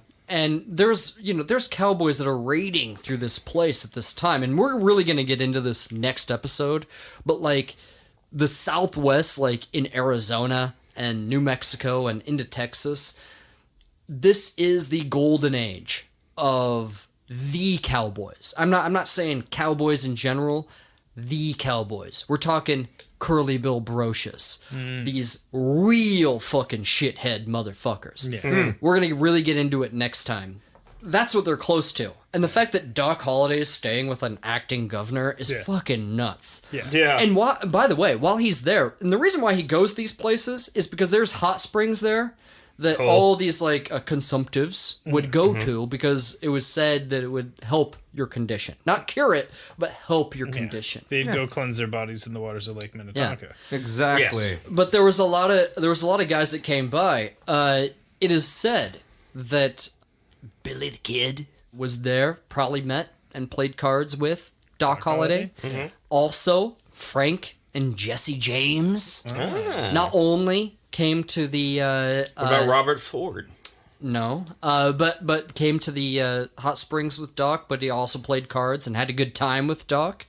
The Frank brothers, or the James brothers, would also come to Dodge at one point and almost get in a scuffle. But Bat Masterson came over and talked him down, and they all got drinks together. Yeah. That's cool. Yeah. Is that for Only sure? Bat could have done that. Was that? That is for sure happened? Or That is for sure. That's yes, the cool. Bat talked him down from having some sort of gunfight, and they all had drinks together. Yes, according to Bat. And again, Bat is to be more trusted than Wyatt. Because Most Canadian. people think. Well, for Bat's later in life thing versus Wyatt's later in life thing, and you're going to see this. Stuart Lake is not to be trusted. And that's where Wyatt's life sort of comes from early on. Whereas Bat wrote about it himself later on. Yes. Anyway, it's a whole thing. It's straight from the bat's mouth. Yeah. Miguel Otero, though, said he was present one night with Doc Holliday as Doc Holliday walked into a saloon with a cocked revolver in his hand and challenged the bartender, a man named Charles White, to settle an outstanding argument that they had. We are not totally sure what this is, but White was serving customers at the time. He was at the bar and then started shooting at Holliday with his revolver. They both were shooting at each other. Doc thought he had killed him and then ran. He was not dead, so he wasn't charged with anything. And he told Wyatt and Bat that it was over some trivial issue. yeah, he shot a guy, you know, whatever. So the bartender didn't even get grazed. He just it grazed his scalp. God, like so many of those. Yeah. Oh, like a regular Johnny Paycheck situation. Yes. Like honestly, Johnny Paycheck lived a lifestyle not too dissimilar in the 20th century, folks. Johnny Paycheck was cool. He was a badass. Go and listen to some real fucking outlaw country if you really want to fucking Johnny Paycheck. He was the goddamn real Paycheck. deal. Oh.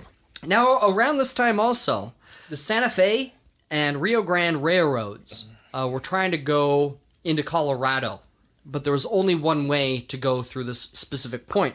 It's called the Royal Gorge, and both railroads were fighting over the right-of-way. Which railroad would actually go through the Royal Gorge, right? Would it be the Rio Grande Railroad, or would it be Santa Fe? You know, and there were people already constructing things, so like the workers got in fights. And it went all the way to the Supreme Court. And the Supreme Court had to make the ultimate decision. They tasted both which of the way to Santa Fe. Yeah. You're not totally wrong. I like to think they both know it's brought San their different salsas, and the Supreme Court tried each of them. This one's from New York City. Yeah, and that one was straight out. They just threw it out the fucking window. Well, what happened, though, is that the Santa Fe Railroad themselves hired these guys that they knew they could count on. Bat had already worked for the Santa Fe Railroad, if you remember, grading that path for that subcontractor. So Bat, working totally independently, without a badge, right? He has no actual legal... Nothing but a vested provenance. interest. What does that matter? Yeah. Just do your thing. Well, they hired him as a mercenary. So they hired Bat. They also hired Doc. Doc was more of a recruiter. He was getting all these people involved with being on the Santa Fe side, including mysterious Dave Mather. He signed up. He appeared in a puff of smoke. Yeah. Doves. Yeah. Doves. John Joshua Webb signed up. Doves. And so did none other than a free Dirty Dave Rudabaugh. Appeared in a signed puff up. of, I don't know, filth. Rain. Yeah. Yeah. He's like, what's the... Pigpen. Yeah. Pigpen from Charlie Brown. Yeah. Yeah. Yeah. Everyone's like, Yeah. it smells so bad. But like What finding is on the happening? side of Bat, who was just chasing him. Yeah. It's like a Suicide Squad. Yeah, honestly, nothing really came from the whole fight. They had a cannon on Bat's side, and they blew up a couple of things. The Rio Grande had a cannon, too. They blew up a couple of other things. Like, a couple of people were injured, but it wasn't a big thing. It ended up being ended in the courts, and they all went home. But for a while there, they all went up to Colorado, and they were all, like, exchanging harsh words and pointing guns. And getting paid for it. And getting paid. And actually, Doc, he tried to convince that one male actor to go. And he's like, Doc, dude, I couldn't hit a man if I shot at him. And Doc's like, you know, using his southern drawl that they said later on, the way they pronounced it was super funny. They said, quote, to quote Doc, Santa Fe won't know any difference. Just carry a shotgun, you know? Santa Fe. Yeah. Santa Fe. Yeah, and he was like, yeah, just carry a shotgun. They just want bodies, honestly. And the guy's like, no, I'm not going to go get shot at, dude. Yeah. And he didn't Pass. go. The actor's like, do you know how much this makeup costs? Yeah. Like, no. Santa Fe, way too hot, can't fucking do it. Yeah. Sorry. They're in Colorado, keep in mind. Ben Thompson was another guy that was there during the Royal Gorge War. The courts eventually settled it that the Rio Grande actually had the right of way. Bullshit. So, yeah, Fucking they rivers. lost, I guess, and they all went their separate ways, right? But yeah, Doc went back to Las Vegas, New Mexico, again for the hot springs. But in July 19th, 1879, John Henry Holliday, Doc Holliday, was actually hanging out with John Joshua Webb, because John Joshua Webb, his brother, was in a gang called the Dodge City Gang, even though they were based out of Las Vegas, New Mexico. Fucking posers. Okay? Yeah. They're trying to throw people off there. Yeah. And Sent. John Joshua Webb's brother was like fully entrenched in the gang, and John Joshua Webb was sent by the police force in Dodge to infiltrate them and go undercover, right? He was perfect to go undercover. And the thing is with John Joshua Webb is as soon as he went undercover in the Dodge City Gang, he became a part of them. He's like, oh, what tangled webs we weave. What was that? Nothing. I'm playing both sides so that I always come out on top. Yeah.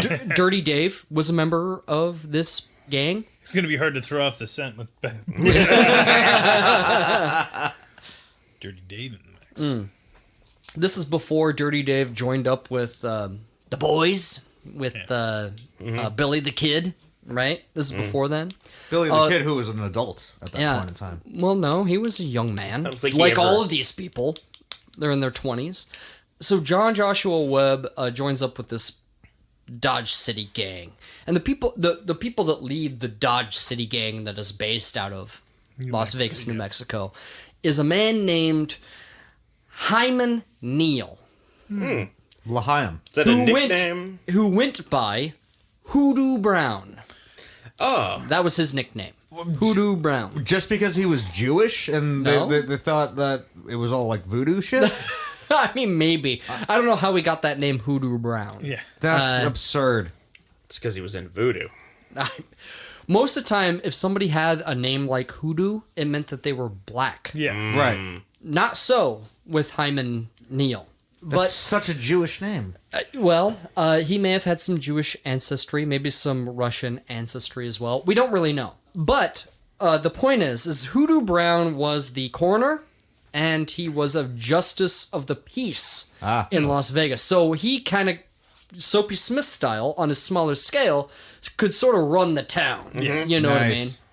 So, like, if somebody was found shot dead, he could go, it was accidental. And whoever was responsible, if they were in his gang, could get away. He kind of held Las Vegas, New Mexico in his own grip for a long time. Hoodoo Brown did. It's the grip. It was really the grip of Hyman that held the town together. Makes sense. It's nice and tight. Now, like I was saying, July 19th, 1879, Holliday and John Joshua Webb were seated at a saloon. And a former U.S. Army scout, like that, he was a scout for the Army. This guy's name was Mike Gordon. He was a grizzled scout for the Army. He was in a bar fight earlier on in his life in which a man had bitten off his nose. So he had no nose. Like he was Chris an ugly Farley man. in that movie, Dirty Work. Yeah, only he was more so. Like, there's like slots. Oh, you he's know like what a I mean? Voldemort Skeletor-style character. Yeah. I was thinking of the last podcast on the left, comic book, where one of the characters has literally yes. no nose. Have you read that? I haven't read that. Yeah, I haven't read that. Soul Plumber? No, Soul Plumber, I haven't yeah. read that yet. No, we got 1 through 4 right now. Oh, nice. Good for you. Anyway. Hopefully one day History Boys can put out their own comic book. Hell yeah. Oh let's no, do it. we're gonna do a complete Japanese anime, and it's gonna be a hentai too. Oh yeah. Oh, dear Oh, Lord. man, yeah. Yeah. I'm into that. Chris is gonna not be liking how much he's liking those tentacles. Let's just put it that way. God. That's right.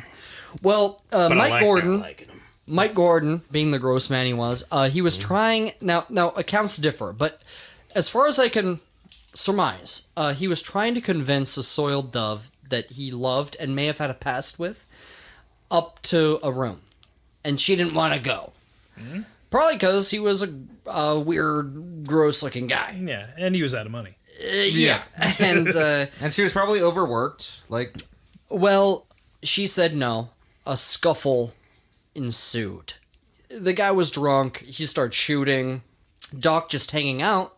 And that's usually how these things went. Is that Doc saw something happening, and that he decided to insert himself into the conversation. Oh, I like that Usually level. with a gun, right?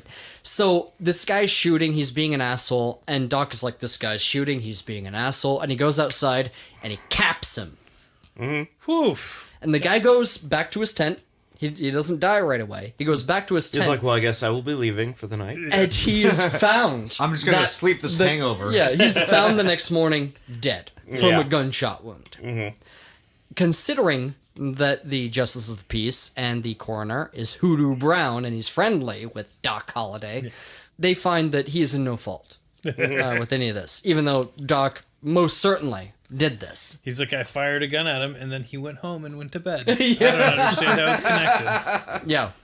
And there's always the super tenuous, it was self-defense. He was shooting a gun. Yeah. I shot him. It's coming right for me. Yeah, exactly. Yeah. And dude, that's not far off. Like, that could be an actual defense. Legal defense. There was a guy from back east that came to report on the West. And he goes, I knew exactly what the West was when I went into a Western courtroom. There was a sign as I walked in that said no smoking. All of the jurors were smoking, both lawyers were smoking, and so was the judge. And he's like, that is the West. That is the West's fucking, criminal law practice, Mysterious Dave Mather actually became, like, the lawman of Las Vegas, New Mexico. He bungled the job by shooting and killing 2 people. Yeah. He was a bad man. He wasn't like Wyatt, but... Yeah. How would we know? He was mysterious. Yeah, he didn't turn it around or anything. He just shot a few people. He could have just as easily been a good man. I looked into their eyes and noticed that they would commit crimes at some point, and I needed to release them. They said they wanted to be free, and I freed them. They're like, wow, Mysterious Dave, like, please stop talking. A rain needs to cure this city. Yeah. He's Wade Joker, Travis Bickle, Taxi Driver. Yeah. But he resigned and moved on. And we'll see him in the next episode where he went after this. But he probably saw the writing on the wall because John Joshua Webb, something happened to him. And it turns like he could just see the town turning a lot like how Dodge did on the bad men of the West being in their town. This is why Doc left. This is why... Hoodoo Brown and all these, like, gangsters left is because they wanted to actually not just even prosecute, but to, like, they wanted to shoot them in the street. Mm-hmm. You know what I mean? Anything to get rid of these guys. They were like, I don't think a rain is coming to purify this city. I think civilization's coming and it's lame. Yeah. But before anything could happen... rain, it's going to be hail. Yeah, but before anything could happen to Mysterious Dave, he left. Because he knew that something was coming for him. Because he was involved with these guys. Yeah. Anyway, John Joshua Webb, he kind of partnered with Doc, too, in owning a saloon down there. On March 2nd, 1880, Webb and a deputy entered the Goodlet and Roberts Saloon in Las Vegas, New Mexico, where they observed a man named Michael Kelleher, I believe I'm pronouncing that correctly, armed with a holstered pistol. And then when ordered to relinquish the pistol, Kelleher refused. He then drew his pistol, but Webb quickly drew his own pistol and shot Kelleher 3 times. Killer him. Twice in the chest and 1 in the head. Whoa. Which, killed him on the spot. Although seemingly justified in their court recollections as being in self-defense... Yeah. Rumors quickly spread that the Justice of the Peace, Hoodoo Brown, had information that Kelleher had in possession $1,900 that he sent John Joshua Webb to go get. And that's why they killed him. Not because he was making a ruckus, but because he had money that Hoodoo Brown wanted, and they were, after all, a gang. It was a shakedown. Give me that. Shake down as many people as you can. John Joshua Webb and his brother had a falling out with Hoodoo Brown because Hoodoo Brown found out that John Joshua Webb was an undercover agent, or at least was at one time. And he thought that maybe he's still feeding information over to Bat Masterson over in Dodge. And so when... Fucking snitch. Yeah. Are you a fucking cop, man? Are you a fucking cop, man? Are you a fucking cop, man? I ain't no fucking cop, man. Well, legally you have to tell me if you're a cop. So it was after... Old West departed. That is true. Yeah, well, it was after this that Hoodoo Brown decided to stop supporting John Joshua Webb, right? Whether or not any of this was ever actually true is all unverified, but Webb was arrested and actually sentenced to hang for this, right? It was likely that the general dislike of the Dodge City gang weighed more on his conviction than his actual guilt in this particular instance.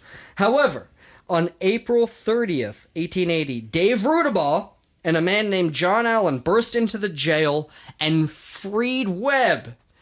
The jailbreak was unsuccessful, however. But Rudabaugh did shoot and kill a jailer. So, like, here's another murder on Dirty Dave's fucking list. Right? Dirty Dave. They don't call me Dirty Dave for no reason. Now, Rudabaugh, he escaped capture. He was later arrested. And he was later arrested while working with Billy the Kid, right? On December 23rd, actually, 1880. This shows you how quick things happened back then.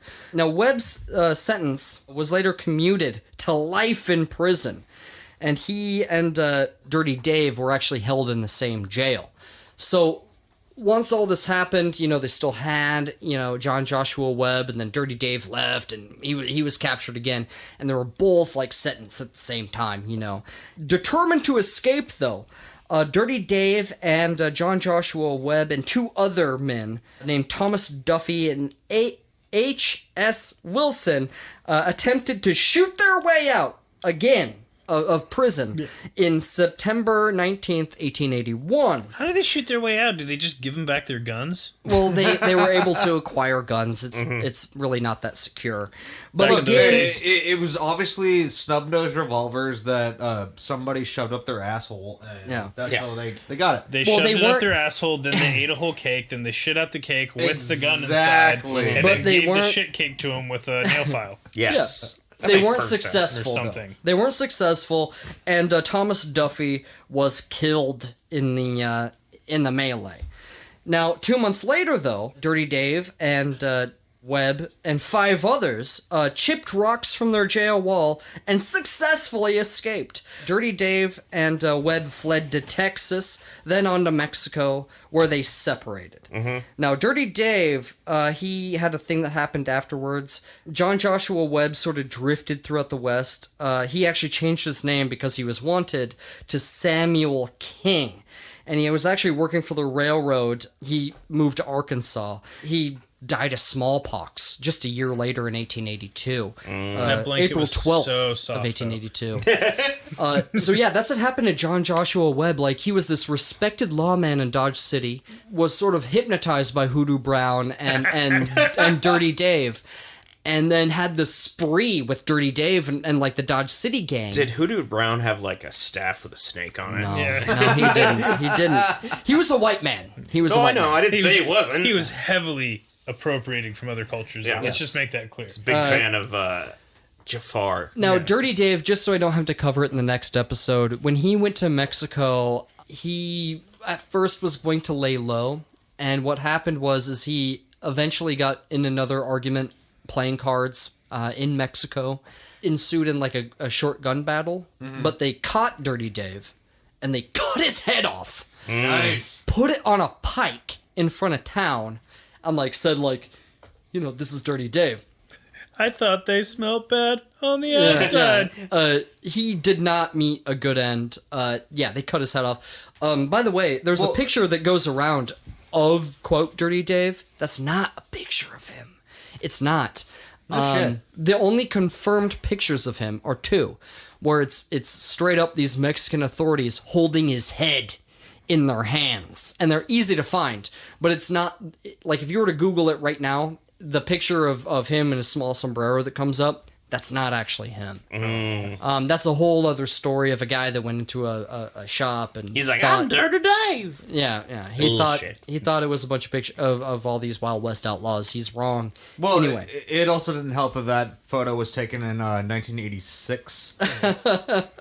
I mean, it looks convincing, but You take any old-timey photo, who fucking knows? They could have photoshopped out the 7-Eleven in the background. That's for sure. Yeah, it was straight out of a Sears catalog. Like, that's not the Dirty Dave that you're looking for. it's not the real one. Now, Ben Thompson, meanwhile, he was in Dodge. And Ben Thompson, remember that actor I was talking about? Yeah. One night, very drunk Ben Thompson was behind stage, just fumbling his way back there. Cool. I've been there. And during a show, he came out on stage, drunk as fuck, with a gun raised. I'm a homosexual. No. He came out on stage. I love Katie Holmes. No, he was pointing his gun at one of the lights, but the actor was in the way. His head was in the way. And he goes, move your head or I'm going to shoot it to get to the light. So the guy cowers in the corner, of course, because there's a crazy man holding a gun. Yeah. And he shoots out the lights, right? Oh, like Billy the Kid in Bill and Ted's Excellent Adventure. Yeah. And Bat comes and he's like, Ben, dude, put down the gun. It's okay. He talks him down. But it's sort of a harbinger for what will come later when Bat's not there to guard Ben Thompson or his brother Billy. It's going to be this whole thing. He doesn't know it yet, but it's going to be a whole thing. These two guys are his friends because they probably saved his life back in Texas when he was shot by Melvin A. King. That's why he's so loyal to these guys. And that's how Bat was. He was a loyal friend. So by the time late 1879 and 1880 start to roll around, the cattle season is starting to sort of dry up. It's becoming less so. And honestly, people like Wyatt and Bat, Bat kind of wants to stay in Dodge because it's his home. He's made it his home. He's been there with his brothers and stuff. Right. Whereas Wyatt, he has that Earp sort of restlessness, and he wants to move on. Town, yeah. Well, and at this time he's thinking, I need to stop doing this dangerous work. I need to make my fortune, and I need to be well off. I want to become rich. I want to become wealthy. Bonafide. Yeah, exactly. And so, he's getting letters from his brother Virgil, who's down in Prescott, Arizona, and he's like, dude, there's these silver mines that are popping up. There could be a lot of money here. You might want to come down and we could invest in a few things down here. So he's hearing all this stuff from his brother, and he's like, man, I'm getting real tired of this. Shit's slowing down. I'm not making the money I used to.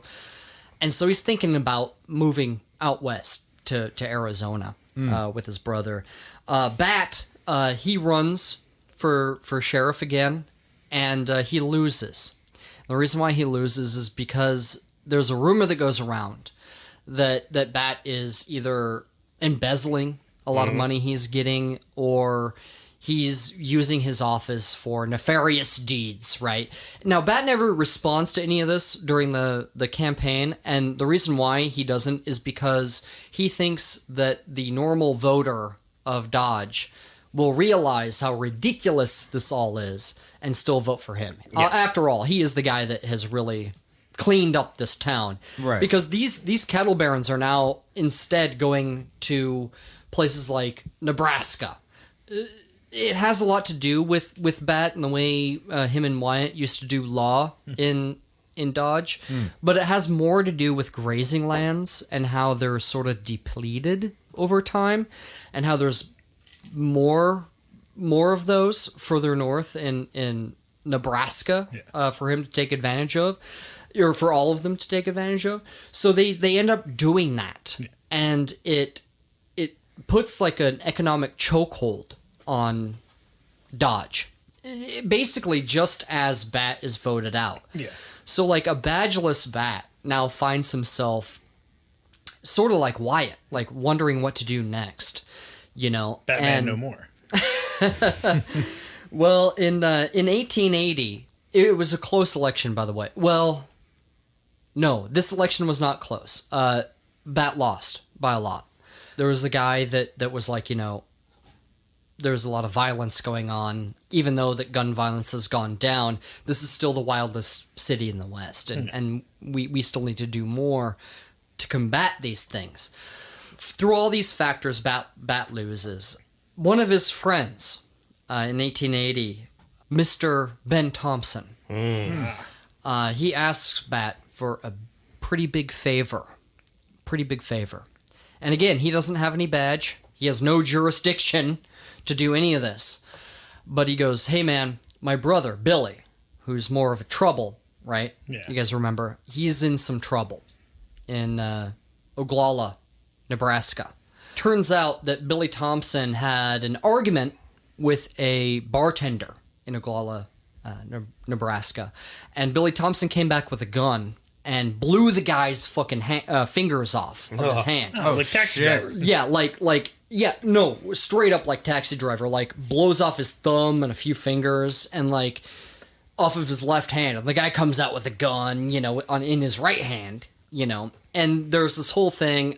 He shoots Billy, and Billy is convalescing, but they want to hang him real bad, and Ben is like, can you please do something about Billy? They're gonna hang that guy, and I saved your life, dude. You owe me one.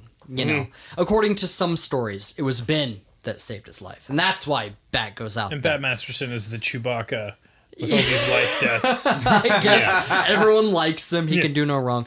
Yeah. So he goes up there. The second he gets up there, everyone is like, here's Badgeless Bat over here. He's gonna fucking break Billy Thompson out of jail. And he's like, I would do nothing of the sort. Now where's that jail, you reckon? Yeah. Hey, you got that key? 'Cause I got a magic trick to show you real quick. Yeah. Oh no! Yeah. Bat actually, he offers to bribe what he calls the thumbless one, the bartender, right? He offers to bribe him. No success there. But what's going on, which is fortuitous to Bat and Billy, is that there's like a dance going on. The lawman, at least the main one, he's the only fiddler in town. Like the marshal is the only fiddler in town. So he's there fiddling at the dance. And the only deputy that's watching Billy, he's there, and so Bat goes and he goes, what can one drink hurt you? They're all celebrating without you. So they slip him a Mickey and make him go to sleep. They had Mickeys back then? Oh, yeah. Nice. Oh, yeah. Stronger ones, probably. But they make him go to sleep. And they spring Billy Thompson loose. Now, Bat has a plan.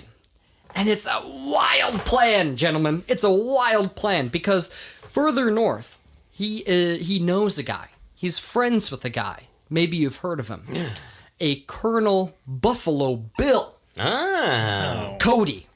BB. Yeah, and he has arranged to take Billy from the jail to Nebraska, where Buffalo Bill is going to hook him up. Set him up with the code man. Yeah, so as this guard is passed out, they slip him across the street. They know the train is coming. Mm-hmm. They hop on the train. They go north.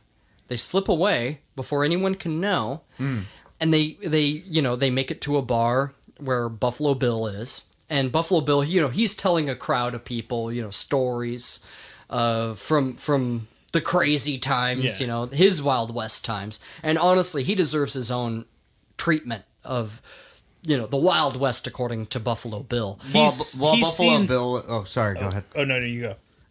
While Buffalo Bill is telling all these stories, he's wearing a woman's suit. So they show up, and Buffalo Bill is like, all right, so we just got this carriage that I just got from my wife. My wife needs this carriage to move around, but I'm going to put you in it. God, it sounds like a Hetty Youngman bit. My wife. They ride all the way back to Dodge City in this thing. And it's harrowing. Like, the weather is horrible. They run into Buffalo Wallows. It's horrible. It's Buffalo muddy. It's nasty. After they're super tired. Because Buffalo Bill, he takes them out under the auspices of taking out, like, General Sherman. Yeah. And, like, his party. So nobody is going to look at Buffalo Bill and, like, his party of, like, the really important guys. They're not going to be like, is Billy Thompson with you? Mm-hmm. So that's how they make it out. You know? But they go through all the mud and all that shit back to Dodge. And, like, that, he, like, wants to go to the nearest saloon. He wants to have a drink, maybe something to eat, and then sleep. Mm-hmm. Whereas Billy, he goes, dude, take me to the telegraph office first. And so Bat does. Billy sends a telegram back to Oglala, and he goes, I'm here in Dodge, come get me, motherfuckers, haha, fuck you! Is basically what he does. Yeah. Not a direct quote, that's basically what he does. They get nothing back. Yeah. Billy continues on with his life after this. And later on, just because I don't really want to cover the Thompson brothers in the next episode, I'm just going to tell you how they both end up. Ben Thompson is eventually killed in a gun battle. You live by the gun, you die by the gun. Billy Thompson, when he goes back and finds his brother dead, because he gets a wire that this has happened, he goes back, sees that, and a lot of people think that, he might be like Bat. He might want to go on some sort of vendetta ride. He might want to shoot the people that have killed his brother. This was not so. Billy cried and became very depressed. And after this, he sort of fades into obscurity. Some say that he was gunned down in Laredo, Texas after this, but he was never the same man after his beloved brother Ben Thompson was killed in a gun battle. I'm sort of getting ahead of myself because Bat, he's wondering what to do. Wyatt is moving. He's leaving. Doc is probably heading with him. In the next episode, we'll really pick up with Doc again. But what they don't know is that in Arizona territory, it's ruled by a group of cowboys. Now, these are not just cowboys. They are the cowboys. Oh, yeah. That's what they call themselves, the cowboys. Oh, okay. Yeah. From Dallas, Texas. No. The Dallas Cowboys. No, right? no. These are Arizona. These are the cowboys. They have names like Curly Bill Brocious and the Clanton family and the McClure family. In particular, Ike Clanton and Old Man Clanton. Old Man Clanton? Yeah. Old Man Clanton was as old as Christopher right now. No. Yeah. But they were cattle barons, the McClures and the Clantons. We're really going to get into this at the top of next episode. They had no qualms about buying stolen cattle. And that's why they fell in with these cowboys, the cowboys. Are Scottish? The McClures? Yeah. Irish, Scottish descent. Okay. The Clantons also have a sort of weird lineage way of getting out there. A lot like the Earps, actually. Right. Old Man Clanton was a lot like Nick Earp in a lot of ways. Right. I just want to make it clear that I'm not associating stolen horse buyers with the Scots. I just wanted to know the last name. But as Wyatt's and James Earp's eyes are turning more towards where their brother is, Prescott, Arizona, and then towards another place where silver was just discovered. It was this place, it was named after a prospector that was going to go out and find gold or silver. And there was a guy, as legend holds, there was a guy that said, the only thing you're going to find out in that desert is your own tombstone. Oh, hell yeah. That is made out of solid silver. Well, he ended up finding silver, and the boomtown of Tombstone was born. And it was like the West's newest boomtown, right? It's a hot and it new would probably town. it would be the lower 48s, because remember Skagway and Alaska was sort of the last frontier. Right. So Tombstone was sort of the last lower 48 boomtown of these sort of mining towns, But it was so close to the Mexican border. It was in between Tucson and the Mexican border. It was so close that it was so full of lawlessness. You know what I mean? Like the railroad was just making its way to there when Wyatt and Doc decided to go. And again, like Doc liked these sort of places, Even Wyatt sort of liked these places. He thought if he could get in on the ground floor, then he could be a wealthy man. When he went, the census data, because that's how we know he was there without a doubt. With when we place these people in certain towns, we know this through census data. Anyway, Wyatt listed himself, like his own occupation, as capitalist, not as a lawman, not as anything else. He was a capitalist. He was there to make money. Yeah. He was there to make his fortune. Right. Things would not go well for him in Tombstone. You probably already know why. Mm-hmm. But there's a lot of legend that we got to sift through when we come to that.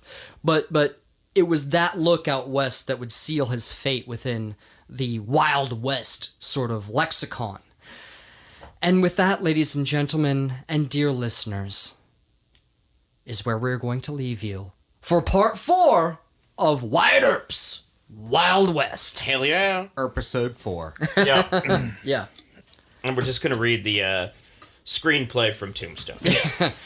Yeah. And actually, folks, if you haven't seen Tombstone before the next episode, you should go watch it. Go watch that Wyatt Earp movie as well. Yeah. Go watch that as well. just before this fourth one, maybe. Have yourself a double feature while you're making yourself a Tombstone Well, pizza. well, Yeah. one of them is almost 3 hours long. The other one is normal, like 90 minutes. Normal movie length. it's a triple feature. Yeah. Sorry. Yeah. The more accurate movie is the Kevin Costner Wyatt Earp movie. And as usual, the more boring one. Yep. It's not quite as good. Although I will say Tom Sizemore's Bat Masterson is perfect casting, and the That is death good casting. and the death of Ed Masterson is depicted almost exactly to real life, Dope. which is enough, honestly. Like him and Jim being like, well, I don't know, you cool with having a prostitute as your wife? Yeah. That didn't exist. That's a bunch of bullshit. Like... I love the fact that he used the Hank Hill yeah, accent. well, I did. Damn it, Bobby! You got to marry a prostitute. Boy ain't right. Yeah. Anyway, Yeah. All right, everybody. Thank you for listening. We are the History Boys. I am Christopher Whedon, and as usual, I am a history boy and a Tombstone boy oh yes, because I like that movie. and Tombstone pizzas, Oh, I like any pizza frozen unless pizza. it's got pineapple on it. No. Oh. I am loner vigilante hero Tyler Armentrout, also history boy, and multi-hyphenate. Tyler, that's for history to decide. Yeah, Fair so- enough. If you say it enough, it might work. And well, Wyatt Earp tried. thank you so much for listening once again. If you like the show, and I know that you do, feel free to leave us a 5-star review on Apple Podcasts. On Also Spotify. on Spotify. It's a new thing. Anywhere you find your podcast. Yeah, anywhere you find podcasts, and also a review button. Leave us a review. Leave us a positive one. We'd appreciate it. Additionally, if you have any questions, comments, anything in between, you can always hit us up at historyboyspodcast@gmail.com. And if you really, really like us, and I know that you do, you can always kick us a couple bucks by joining our Patreon. You'll get access to our Discord. You'll get a shout out at the Bonus content. Yeah. At any level, you at get any a level shout you out. do get the shout out, and I think at the higher levels, is it the $5 level? It's at the $10 level. $10. You have access to all of the History Boys bonus contents, including the History Boys presents the Tyler Armentrout Project. featuring Christopher Whedon. Christopher Reeves. Christopher Reeves. He's alive. He's back from the dead, folks. Faked his death to be part of this. You never know what's going to happen on our little Patreon show. We go back, talk about older episodes, give insights and whatnot into it, and we have a lot of fun. Peek behind the curtain a little bit on the show. Yeah. It's kind of cool. I am everyone's favorite edgelord, Zach Meck, and That's probably true. I'm also a history boy. Nice. He hasn't came yet. And I am Jerry Nash, your humble history boy once again. Thank you so much again for listening. And as Tyler said, if you want to kick us a few bucks over on Patreon, that's great. We love our Patreon supporters. You know who you are. You keep this show going. You keep this show what it is. Everyone else who likes and subscribes and rates our show, we love you as well. And if you write us a glowing enough review, sometimes I do read those on the show. I think that's it. Mr. Zach. Love you, bye.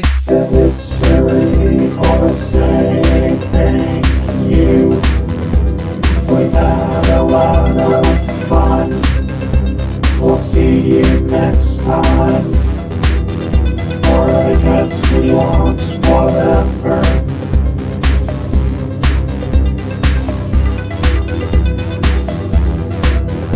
Whatever.